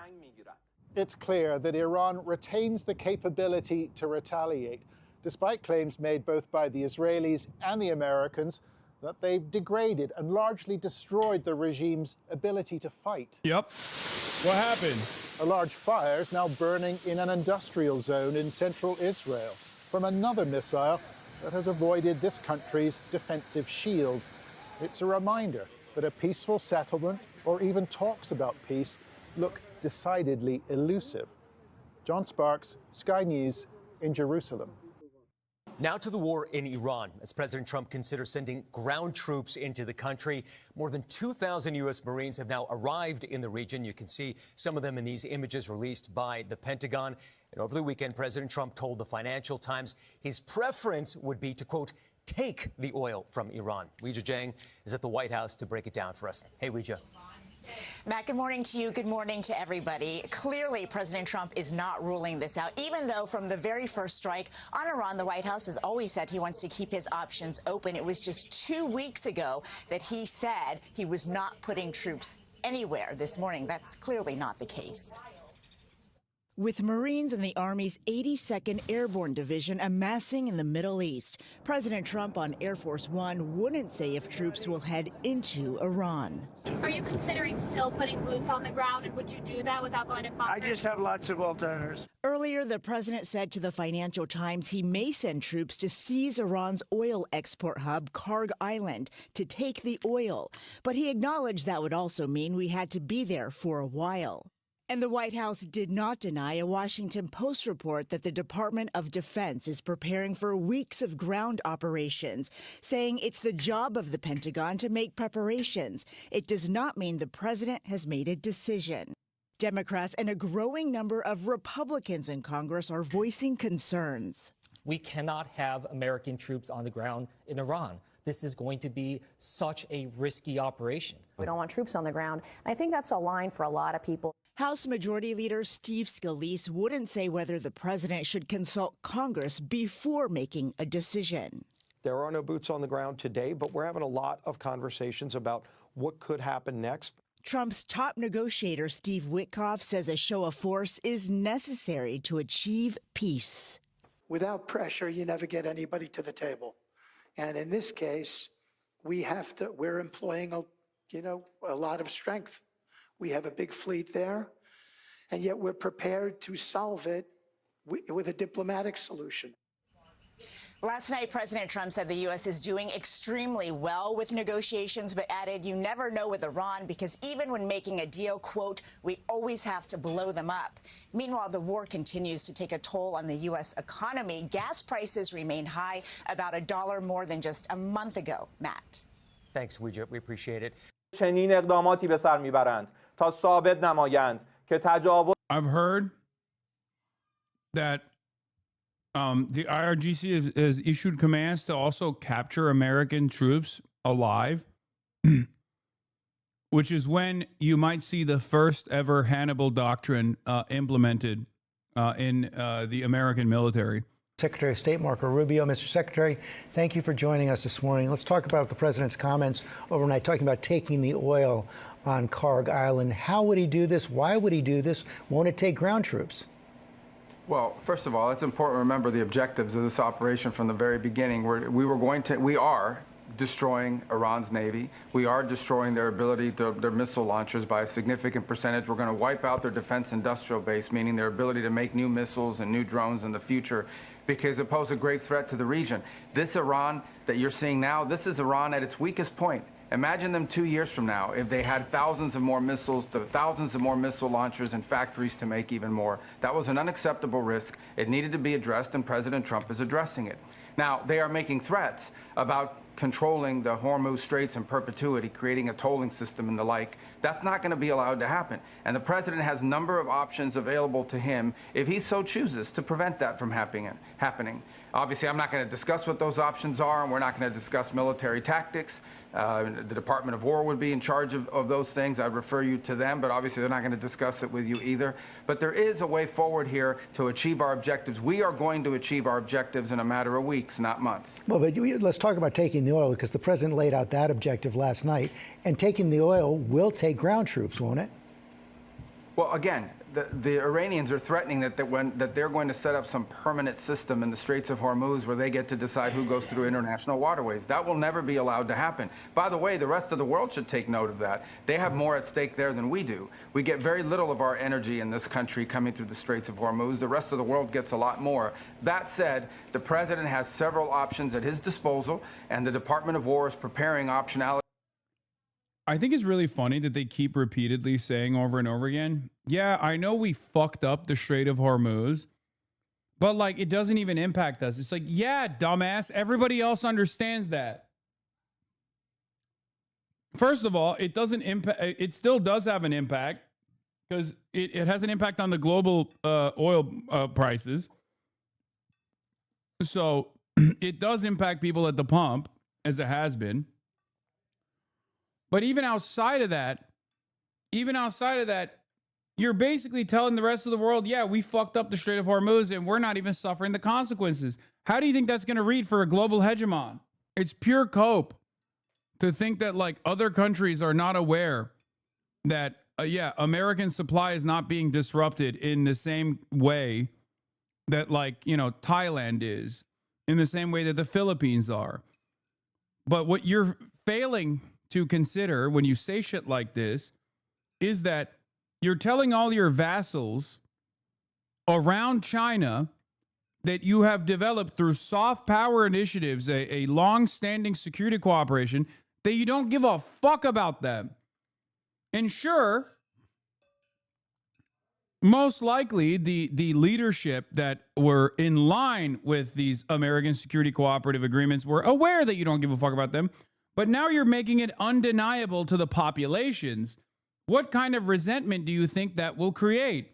This is why I kept repeatedly saying, in the absence of soft power, 800 military bases turn into 800 different military invasions. And no country has the capacity to fight 800 different wars all around the world at the same time. It turns out America doesn't even have the capacity to fight against Iran and protect its regional partners. We've found out the hard way, right? Right? We're learning that lesson. Well, I guess these guys are just denying that lesson even exists, but at least like sober analysis requires you to come to terms with that lesson. Bro, holy shit, bro. L take, please Hassan, bro. Wait, it's the same guy. It's the Gangi guy. By the way, it's been 30 fucking days, and this guy comes in every time. He still comes in, and he's still like, nah, dog, the war effort's going so good. Contingency plans, Gangi. He's back. I wish I had confidence in anything. Like anything at all. I wish I could believe in anything as much as this guy believes in American military superiority at a time when America is like so clearly showing its fucking limitations. My job as an analyst, as a commentator, is to show you the reality. There is a reason why, every single day that passes by, I have been further vindicated. Do you honestly believe in the U.S. isn't winning militarily in this current conflict right now? Bro, I want to know what kind of crack you're smoking. I need to know what you're, because this is a new kind of crack cocaine, I think. Okay? This is a totally new type of crack that I don't think other people have ever smoked before. Brother, the Strait of Hormuz is currently controlled by a country that we've been able to economically dominate for the last fucking 50 years. Okay? The country whose capabilities that we supposedly attrited is still taking pot shots, destroying American military hardware to the tune of like $600 million, like the AWACS plane that they just blew up in Saudi Arabia, in a faraway base in Saudi Arabia, mind you. Okay? They're still America's still incurring casualties in places like Kuwait as of yesterday. They're literally having they're having more success in striking Israeli targets. Iran's capabilities have not diminished. That's just what America has lied, and that's just a lie that America has told, basically, the rest of the world, and so is Israel. And you're over here refusing to recognize the reality on the ground. What the fuck? The Strait of Hormuz is closed still. Iran is controlling it. They're applying a toll to any country that passes. And it's such a bad state of affairs that America, the American government, has to literally fucking lie and make it seem like they were the ones who got the assurance from Iran to allow Pakistani oil tankers to cross through. They lie and say American escorts will escort the Pakistani oil tankers. That's not even the case. It's actually the Iranian Navy that's supposed to be destroyed. If we weren't winning, we wouldn't be controlling the skies and bombing Tehran daily. The Iraqi army performed against these motherfuckers in 1991 during the air campaign. Wait, what? If you controlled the skies, they wouldn't be fucking taking out MQ-9 Reaper drones with regular frequency and simultaneously had not been able to down a fucking F-35 and an F-18. By this guy's logic, we won Vietnam. Yeah, this is like the classic. My favorite type of like American war lover who says like, well, technically we actually won Vietnam and Afghanistan. We could have gone way harder if we wanted to. It was just wokeness that stopped us. This man is the perfect guy for Pete Hegseth, like a perfect dumbass. It's just, he's leaning into hopes and dreams. I mean, look at this. Look. Iran carried out a deception in the skies over Dubai, costing the United Arab Emirates around $100 million. Iran allegedly launched missiles equipped with flare decoys, prompting air defenses in Dubai to fire hundreds of interceptor missiles unnecessarily. I don't know if this is like Chinese or whatever. I don't know if this is more evidence of Chinese technology at work. I don't know why Ryan is saying that, but Chatter is committed to the Hermann Goering doctrine that you can win wars with air power only. Clearly, it's an effective strategy. Yes. He's making a joke about fireworks. Oh. Philip DeFranco just dropped Hasan Piker versus the Democrats. Yeah. I know. I gave him an 18-minute interview as well in the middle of it all. 47 minutes, about to be filled the fucking goddamn. 45-minute Philip DeFranco. We're both blessed and cursed. Has been so long. We're all about to skip that video. True, he will. Anyway, we'll watch it in a second. Let's keep monitoring the situation. For the president for this and various other contingencies that might arise. That's what always needs to happen in situations like this. But what I want the American people and the people watching this broadcast to know is that fundamentally what this is about is the destruction of their Air Force, which has been largely achieved, the destruction of their Navy, which has been largely achieved, the destruction of their factories that they make all these weapons with, which is we're well on our way to achieving, and a substantial reduction in the number of missile launchers that they have so that they cannot continue to threaten their neighbors in the future. All of those objectives are being met on or ahead of schedule, and should be able to achieve in a matter of weeks. As you're speaking, though, the president is expanding the objectives. Just a couple minutes ago, he put out a post on Truth Social saying that we're in discussions now with a new and more reasonable regime in Iran, but he also added that if those discussions don't yield fruit, the United States will blow up and completely obliterate all of their electric generating plants, all their oil wells, and Karg Island, and possibly all desalinization plants, which we have purposely not yet touched, is what he said. That's a great expansion of the objectives. Well, I think the first point the president makes is he prefers diplomacy. As I said, those efforts are nascent. There is messages being relayed back and forth, some conversations going on, including through intermediaries, and he always prefers that. Look, if the Iranian regime had come forward at any point in the past and said, we're going to walk away from our nuclear ambitions, we're going to do nuclear energy the way every other country in the world, primarily, almost every other country in the world does it, and that is through a peaceful means. And they did! Okay, George. Come on. Please, bare minimum, basic journalistic function here. Please. Please. You will be a legend. I don't know. I'm not assuming he's not going to do that. But goddamn, if he doesn't do that, he is literally the worst. Oh my God. Bring in the fuel and it's supervised and so forth. We're going to stop supporting terrorist groups across the region. Look at this region. Every single terrorist group in this region. No, you have to stop him. You have to stop him. No, you have to go. They did do that twice. And we engaged in perfidy twice. Okay? Please. Actually, as a matter of fact, not only did they do that twice, technically, you could say that there was success. It was called the JCPOA. Barack Obama advanced it. Iran followed through on it. It was a multilateral commitment, including China and Russia. And Trump ruined it the first time around. Region has a link to the Iranian regime. Every single one. The Houthis, Hezbollah, Hamas, the Shia militias that are attacking everyone out of Iraq. Every single one of these groups and all the destabilization in this region tracks directly back to the Iranian regime.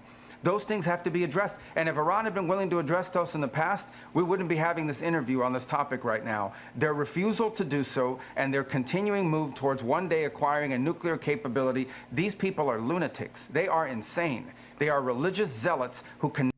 Nothing?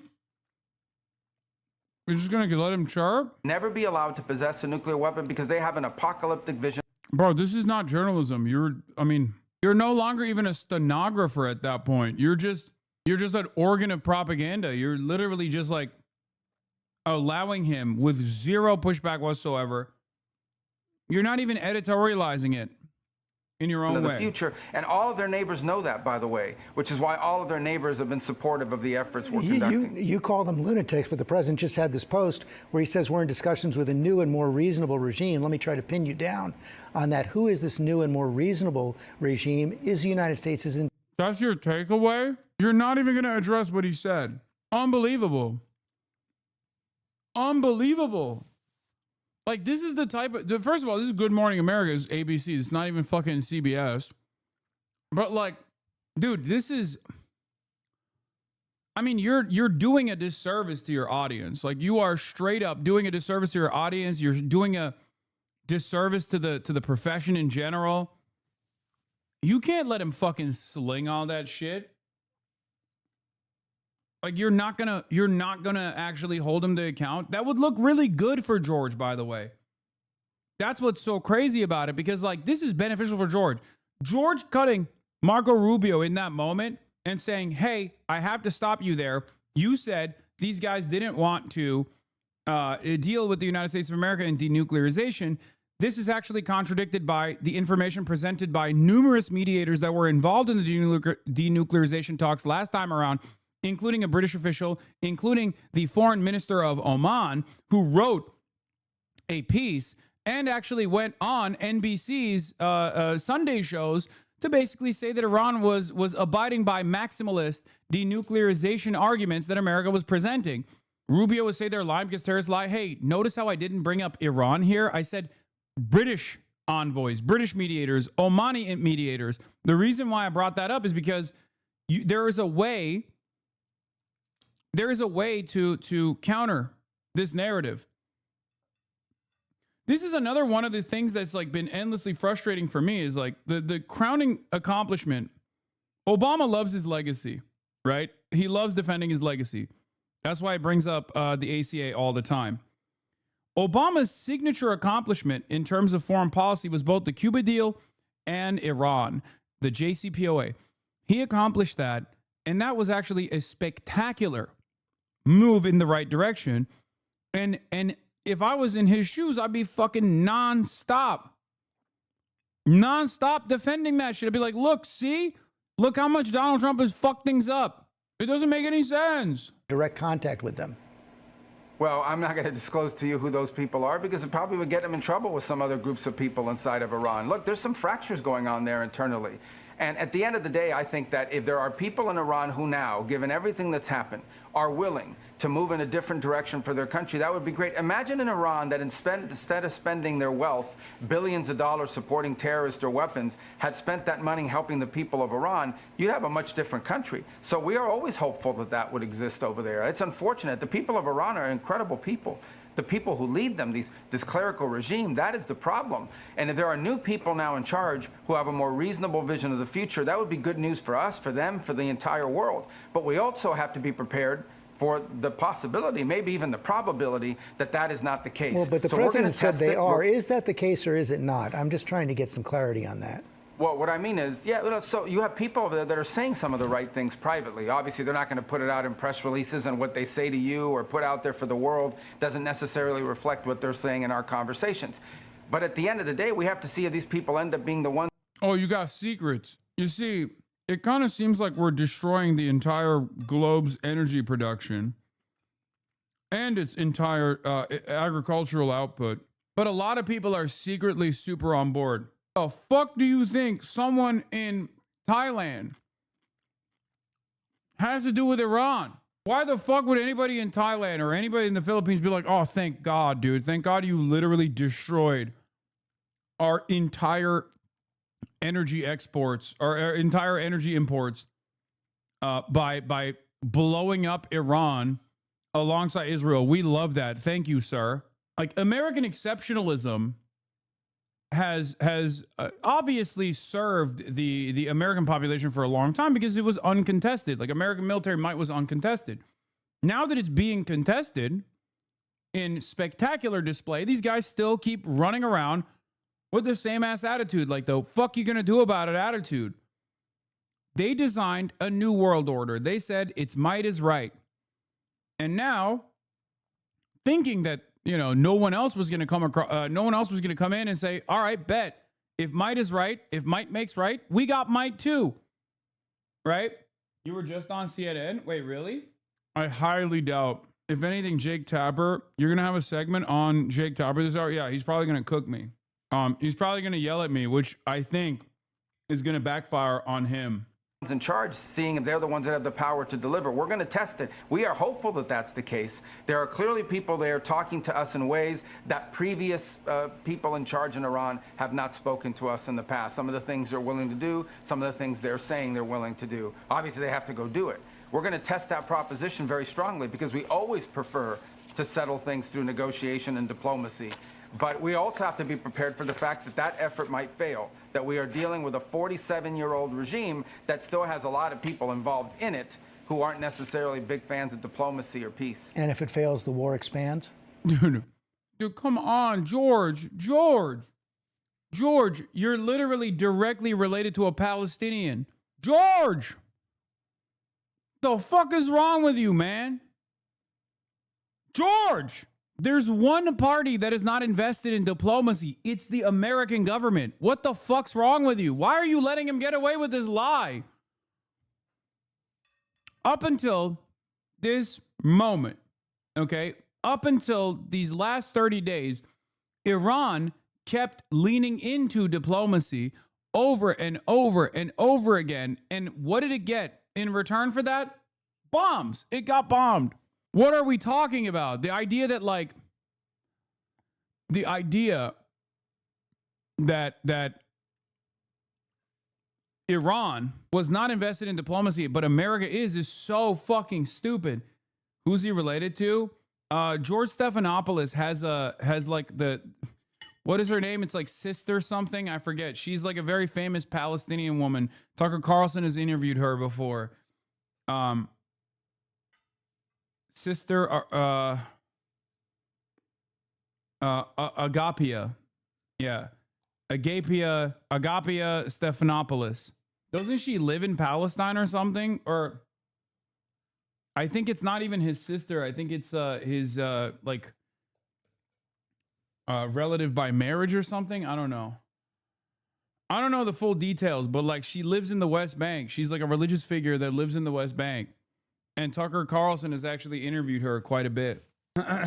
Mother Agapia Stephanopoulos. Oh no, she's Greek by blood. She lives in the West Bank, or used to live in the West Bank, and now she lives in New York. What's that? I'm sorry? If it fails, the war expands? Well, the war is about this operation, okay, and that's what this is. It's about very specific objectives. The president laid them out on the first night of the operation. I'll repeat them to you now because I hear a lot of talk about we don't know what the clear objectives are. Here they are. You should write them down. Number one, the destruction of their Air Force. Number two, the destruction of their Navy. Number three, the severe diminishing of their missile. Yeah, we watched this part where he just like starts flubbing.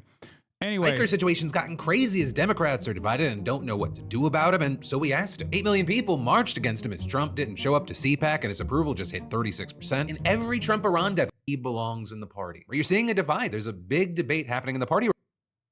Yeah, I did an 18-minute interview with Philip DeFranco on the Democrats divided shit.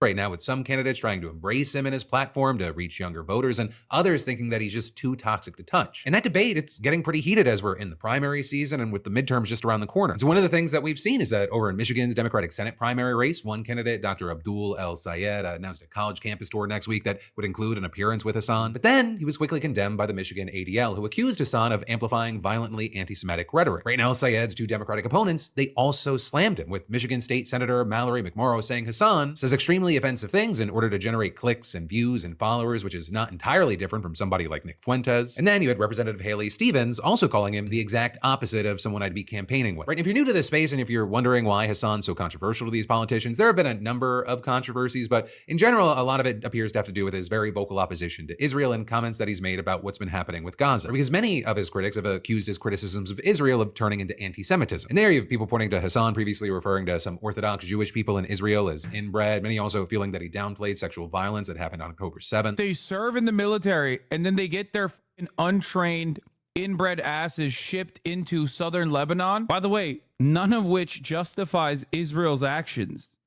So it doesn't even matter. None of this justifies that Palestinians have a right to dignity, a right to emancipation, a right to live free lives, free from this occupation. Doesn't matter.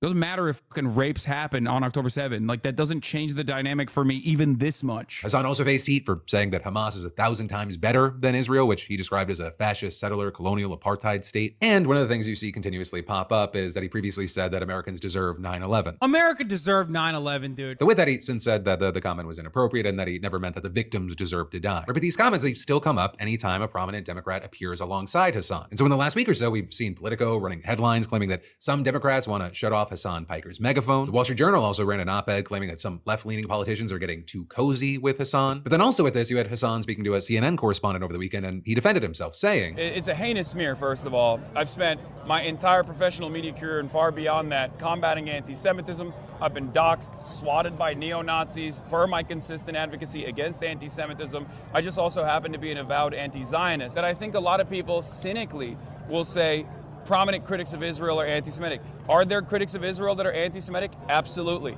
I'm not one of them. I oppose and abhor racism, ethno-supremacy, racial supremacy of every sort. I'm against it. I'm an anti-fascist. I'm unapologetic about it. And I'm not going to compromise on that. But also with this, the Michigan race isn't the only one where Hasan has caused tensions. Right, he just interviewed Effie Phillips Staley, who's running for a congressional seat in New York, and she then faced a ton of backlash from Democratic groups in New York for appearing alongside him again, arguing that he promotes anti-Semitism and bigotry. But there you had Effie defending her choice to sit down with Hasan, saying, by narrowing our tent and refusing to engage with platforms that reach young people, we are effectively surrendering a generation of voters to apathy. Also, if you guys notice something here, all of the candidates that people are yelling at, and myself included, are anti-Zionists. And all of the people that are yelling at us are, at most, lightly defending Israel or directly defending Israel.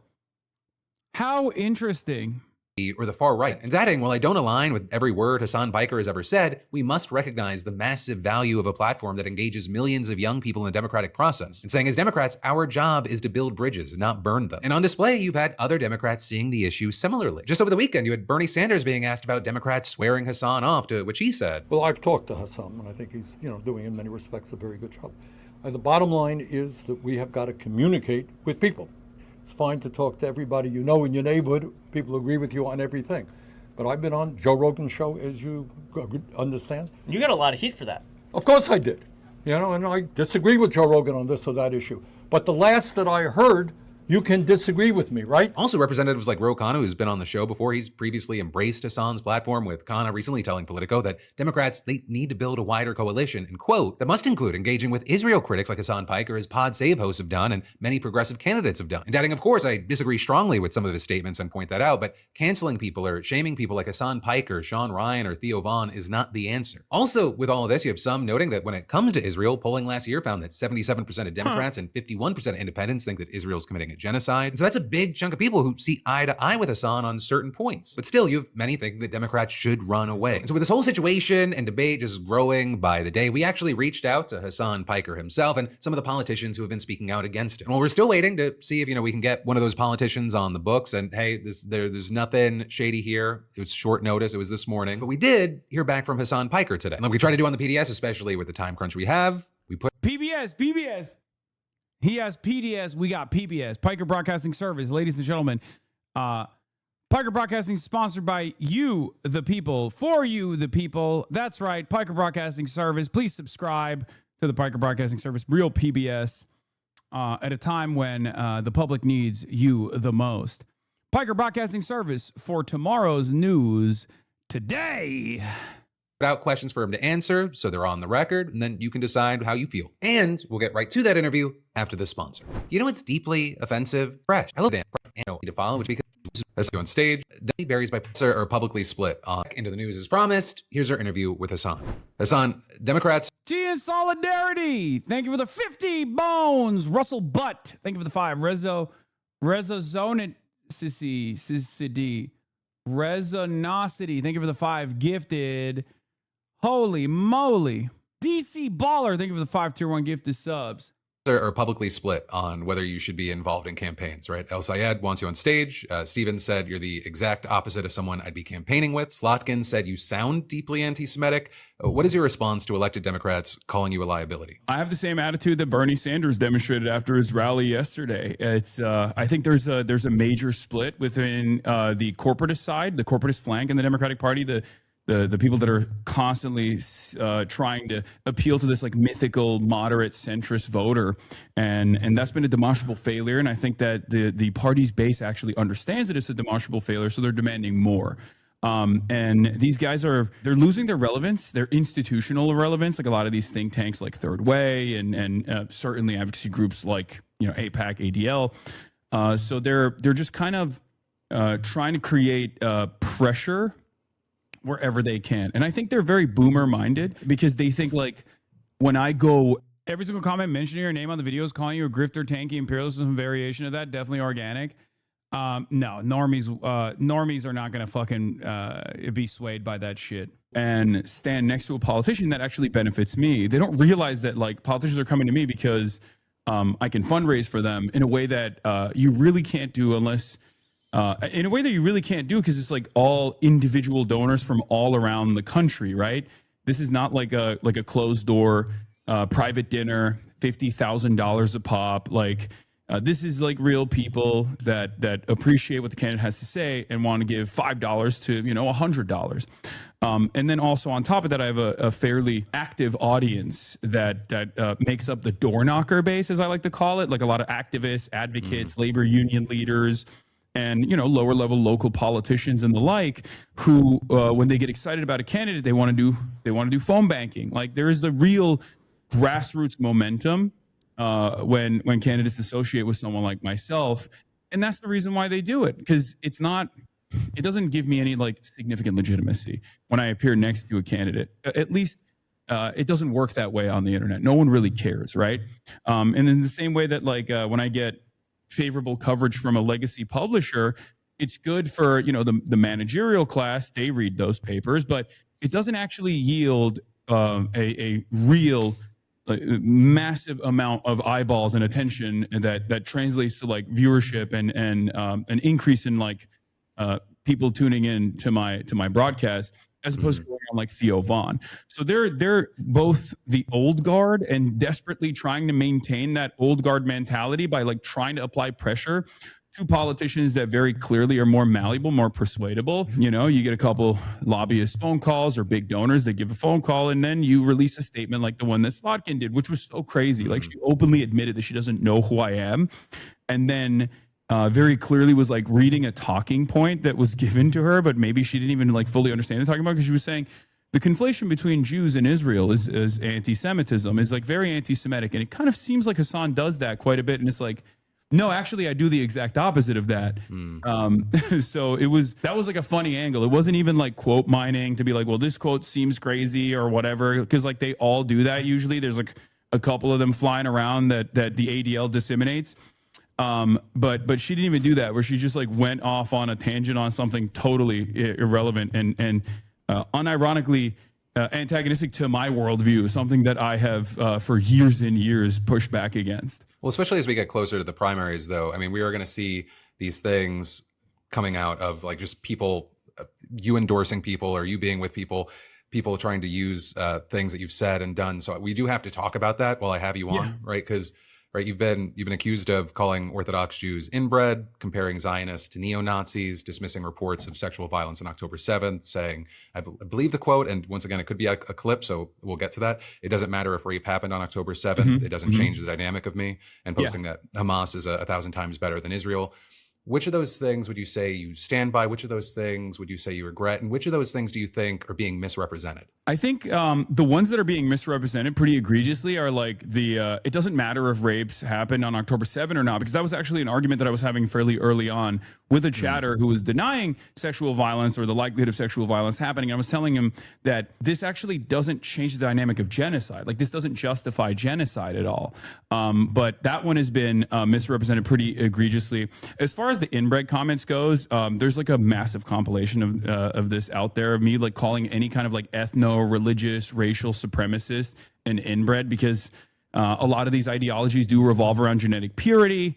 But the idea that it's like directed at Orthodox Jews is ridiculous. It was specifically talking about like, settlers and settlers destroying aid and things of that nature. But I do understand that it can come across as insensitive. But so I will, as I told Politico, I believe, or the New York Times, I'll try to be a little bit more careful with my language there.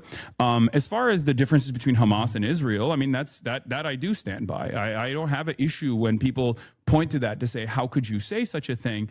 Because my counter always is, okay, well, then argue against it. Explain to me why Hamas is a larger danger to the world, or a larger danger to the Palestinians, or a larger danger to Israelis than Israel is. Because Israel has committed a genocide. I think that it comes across as like a statement that is out there because it's not one that you hear from any American commentator at all. But it's still a reflection of reality. It's not even a defense of Hamas at that point. It's just it's a way to try to get people to understand like the severity of what Israel has done, and to also try to like make people understand that these are groups. Like Palestinian resistance is not operating out of a place of like anti-Semitism in the way that it's been presented. It's operating out of a place of having an emancipatory need, right? This is 75 years of apartheid. It's a pretty brutal and pretty ruthless occupation that these people have been subjected to. You know, this is not an alien force that's like outside of the Palestinians. I mean, they do have internal dynamics. They have Palestinians certainly are not all of them are fond of Hamas or anything, but it doesn't matter, right? Because like the much larger problem here right now is the genocide that Israel's conducted and the apartheid that it continues to maintain. And the last thing I'll get to regarding anything in the past, because there's a lot of stuff happening now I want to touch on, and I know that you're kind of limited on time. It popped up during everything with Mamdani, right? You said in 2019, America deserved 9/11. This is the largest circle jerk I've ever seen. Oh, no, dude. You're mad that Philip DeFranco didn't like consistently go, well, should you have not said that? Should you have not said that instead? Do you think that would have been a more productive conversation? You later called it inappropriate. Do you still think that the underlying argument was right and that just the phrasing was off? And if so, what is that? Or have you moved off that position entirely? No, that was me talking about blowback, which is a concept that has academic consensus, right? And even in 2019, it had academic consensus. It's just that the way the language that I used was certainly not the best, especially because it can be misinterpreted and still is being cynically misinterpreted to this day. But I think at the end of the day, it's people leaning into quote mining and to be like, oh, this. I feel like it's just something I say about everyone regarding inbred comment is weak. Just say that it was wrong. Why? It's not. There's a fucking 10-minute compilation of me calling like every white nationalist and white supremacist inbred. If someone is demonstrating ethno-supremacist, religious supremacist values, then calling them inbred is perfectly appropriate because it's like a genetic purity test that they apply to themselves. Like, why do you want me to concede on a position that I don't believe? You just want me to lie at that point, right? You want me to eat the L, lie for the optics argument. You want me to do what Zoran did. Initially, he pushed back against the globalized the Intifada statement with the truth. And then he basically caved and said, you know what? Yeah, I don't say it. And I don't think other people should say it or whatever the fuck. Yeah. Oh, I'm sorry. Let me just apologize to Nazis for calling him inbred. It's ridiculous, right? It's ridiculous. Person is not arguing in good faith. This is like an insincere person. It's a radical person. You said you'd be more careful with your language, but the risk is sounding like my guy. I always like how you say it, how it is. Yeah, I mean, it's the shortest possible explanation is saying inbred had nothing to do with their Judaism in that situation because you use the term against all manner of people who have nothing to do with Judaism. So Jews self-centering and getting offended is entirely baseless.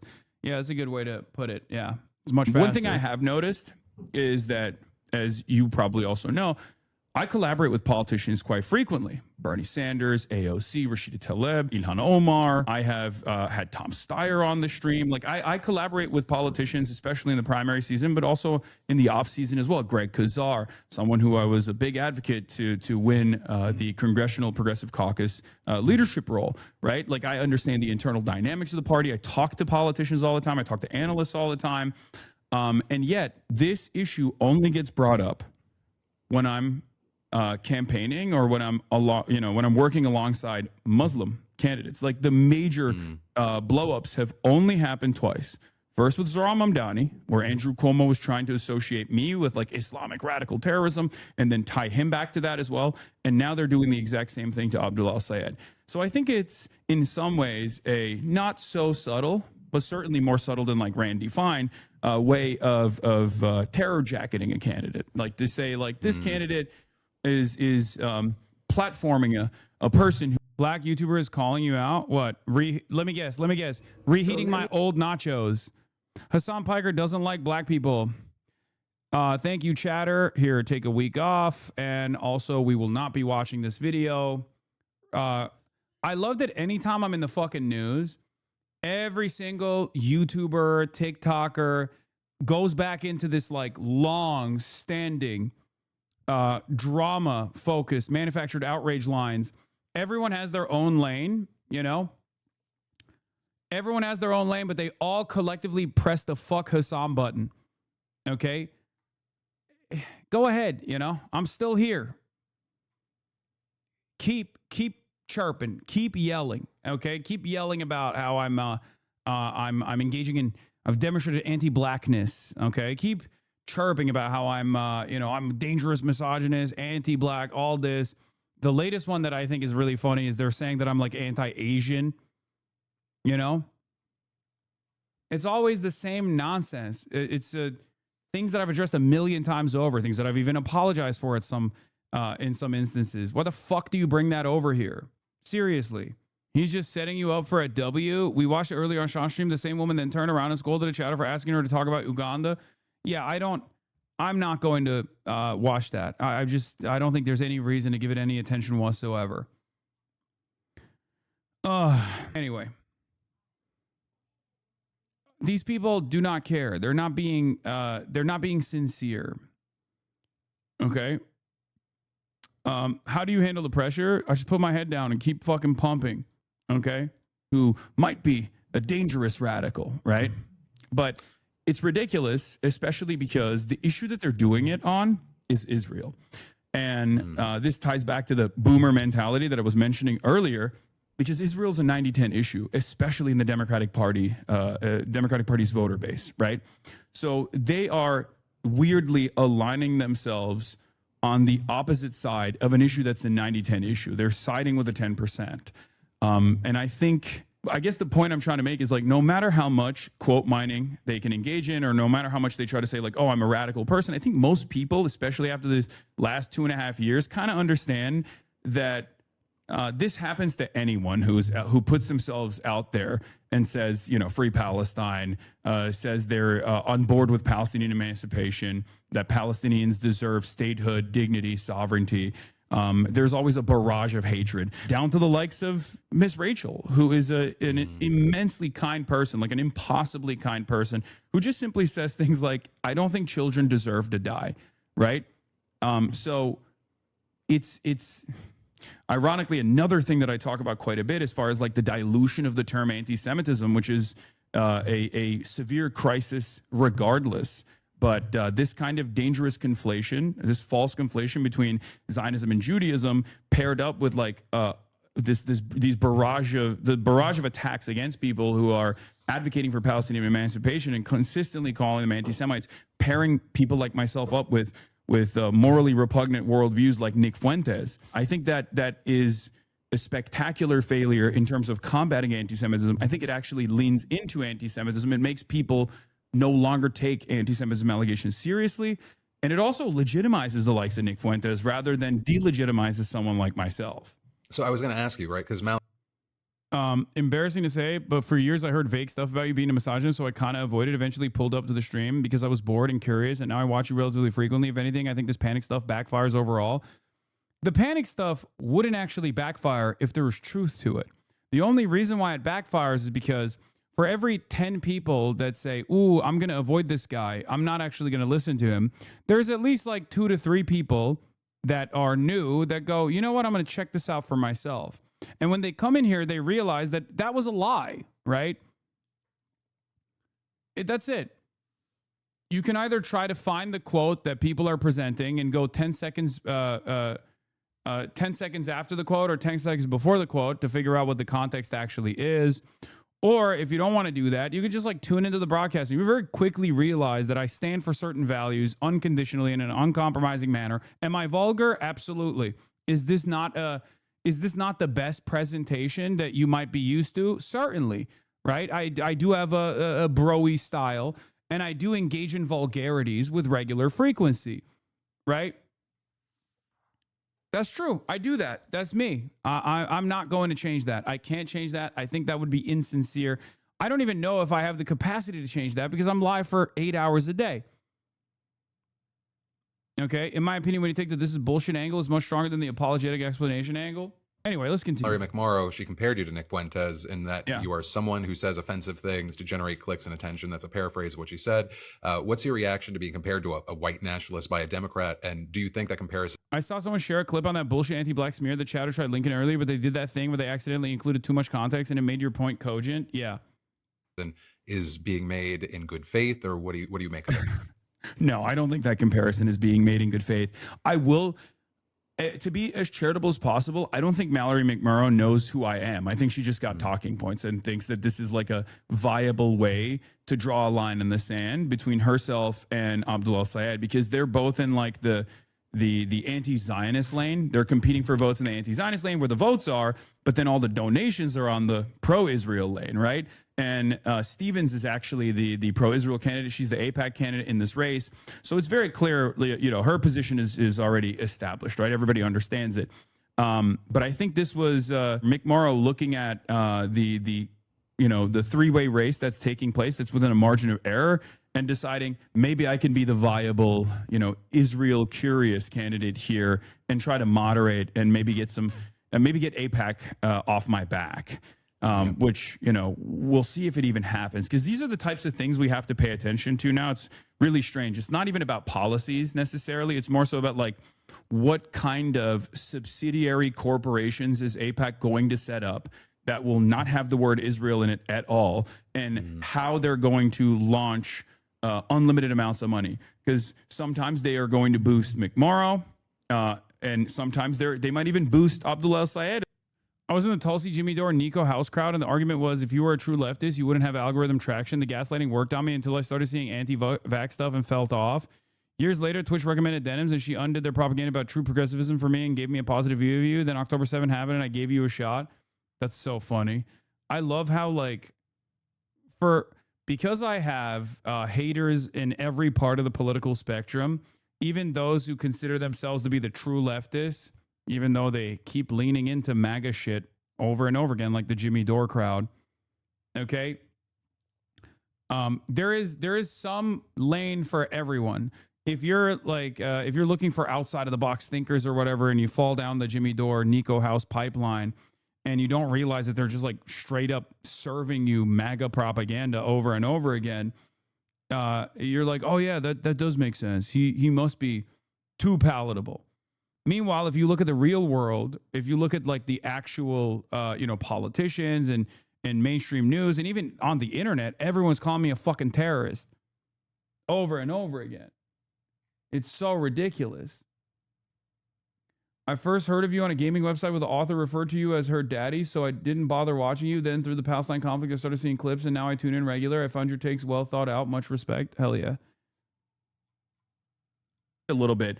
If they feel like there's a battle between McMorrow and Abdul El-Sayed where like Stevens can win out at the end. So it's this complex machinery that I think undermines the principle of democracy.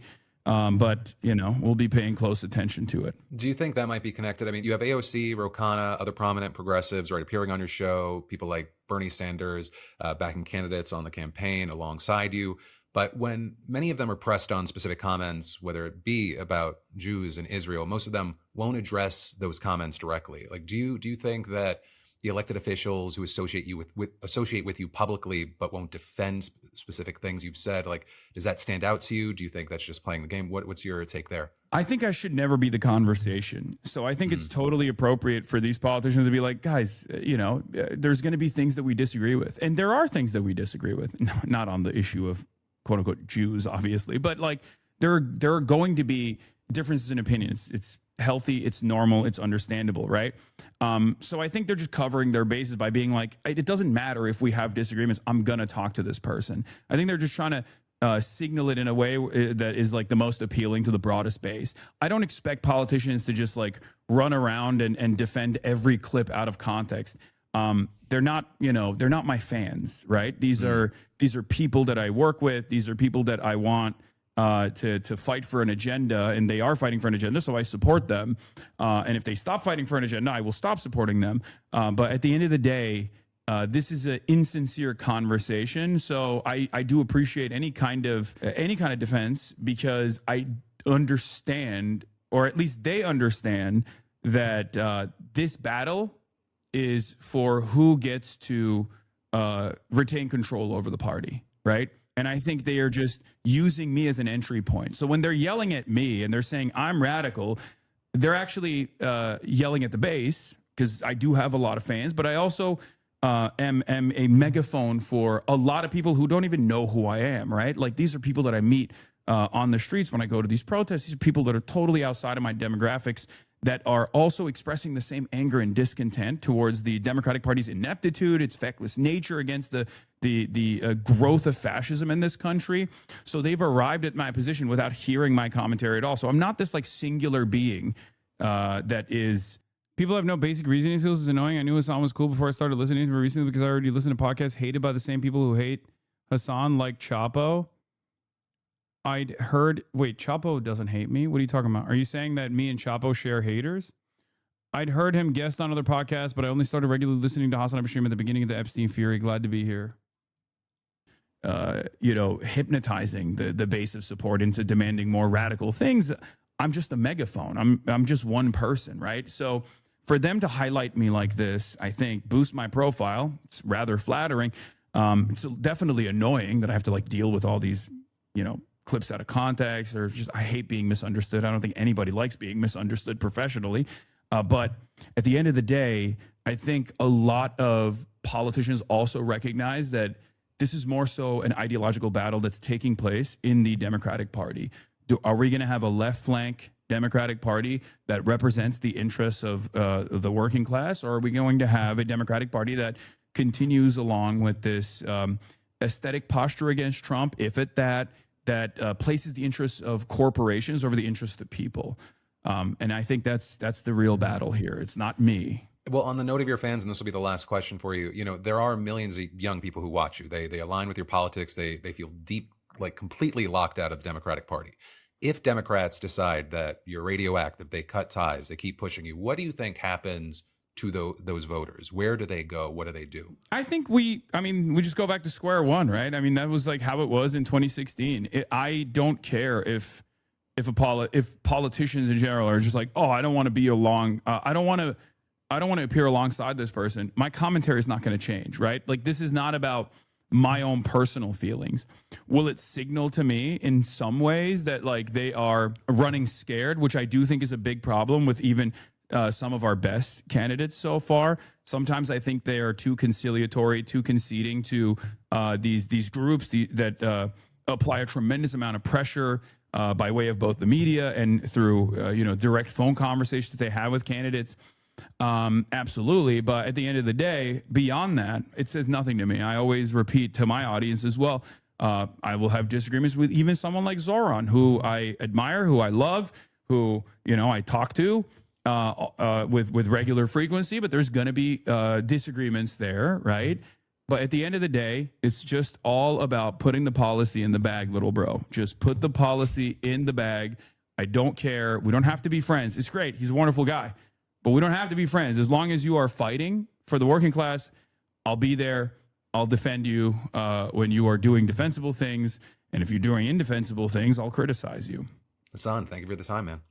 Of course. Thank you for having me. And so with all that, I'd love to know your thoughts, opinions, reactions. What did you agree with? What did you disagree with? Why? And of course, looking forward, if we get a response from any of the politicians that have said things on the record, would love to get their comments and reactions as well. Right, and then from that, what do we think? Did you guys get filled in? Admire who I... Why are there no comments about it? I wanted to see if there were comments. Having interviews on the PDS is one thing to include clips of people, but giving space to answer questions like this feels the highest form of journalism. Hasan Piker refused to endorse Kamala Harris, saying she would be just as bad for policies as Trump, and told his audience not to vote for her. He's literally toxic to Democrats, and his entire ideology hinges on the downfall of our current electoral system. Sort by controversial? This ain't Reddit, little bro. You can just do newest or top.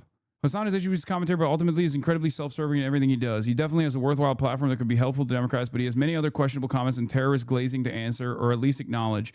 Try questioning him on a stream, and you are met with his baby rage and ultimately banned as he refused to answer for his mistakes and terrible takes. It's so funny that these guys literally are still, it's 2026, and they're still doing this shit. Terrorism glazing. Yeah, you got banned. I'm not the one baby raging. You're still baby raging in the fucking comments of a Philip DeFranco video. Ban chatters, but her chatters in the comments. The Hassan derangement syndrome is going to be absurd in the comment section. If you don't like or disagree with him, it's fine, but you can't say his haters don't act like lunatics. I don't think Assad is anti-Semitic. I just think he's deeply unserious. Pretends to want change, but can't compromise on anything at all. And just about purity testing. Like when Moist Critical started speaking up about Israel, instead of being happy, he was just mad. That's not true. Literally, I gave him praise. Yeah, there was one person that I said, it was published 56 minutes ago, and isn't it like 45 minutes long? The comments aren't going to be people who watched for a bit. It's true. Damn, this guy's good.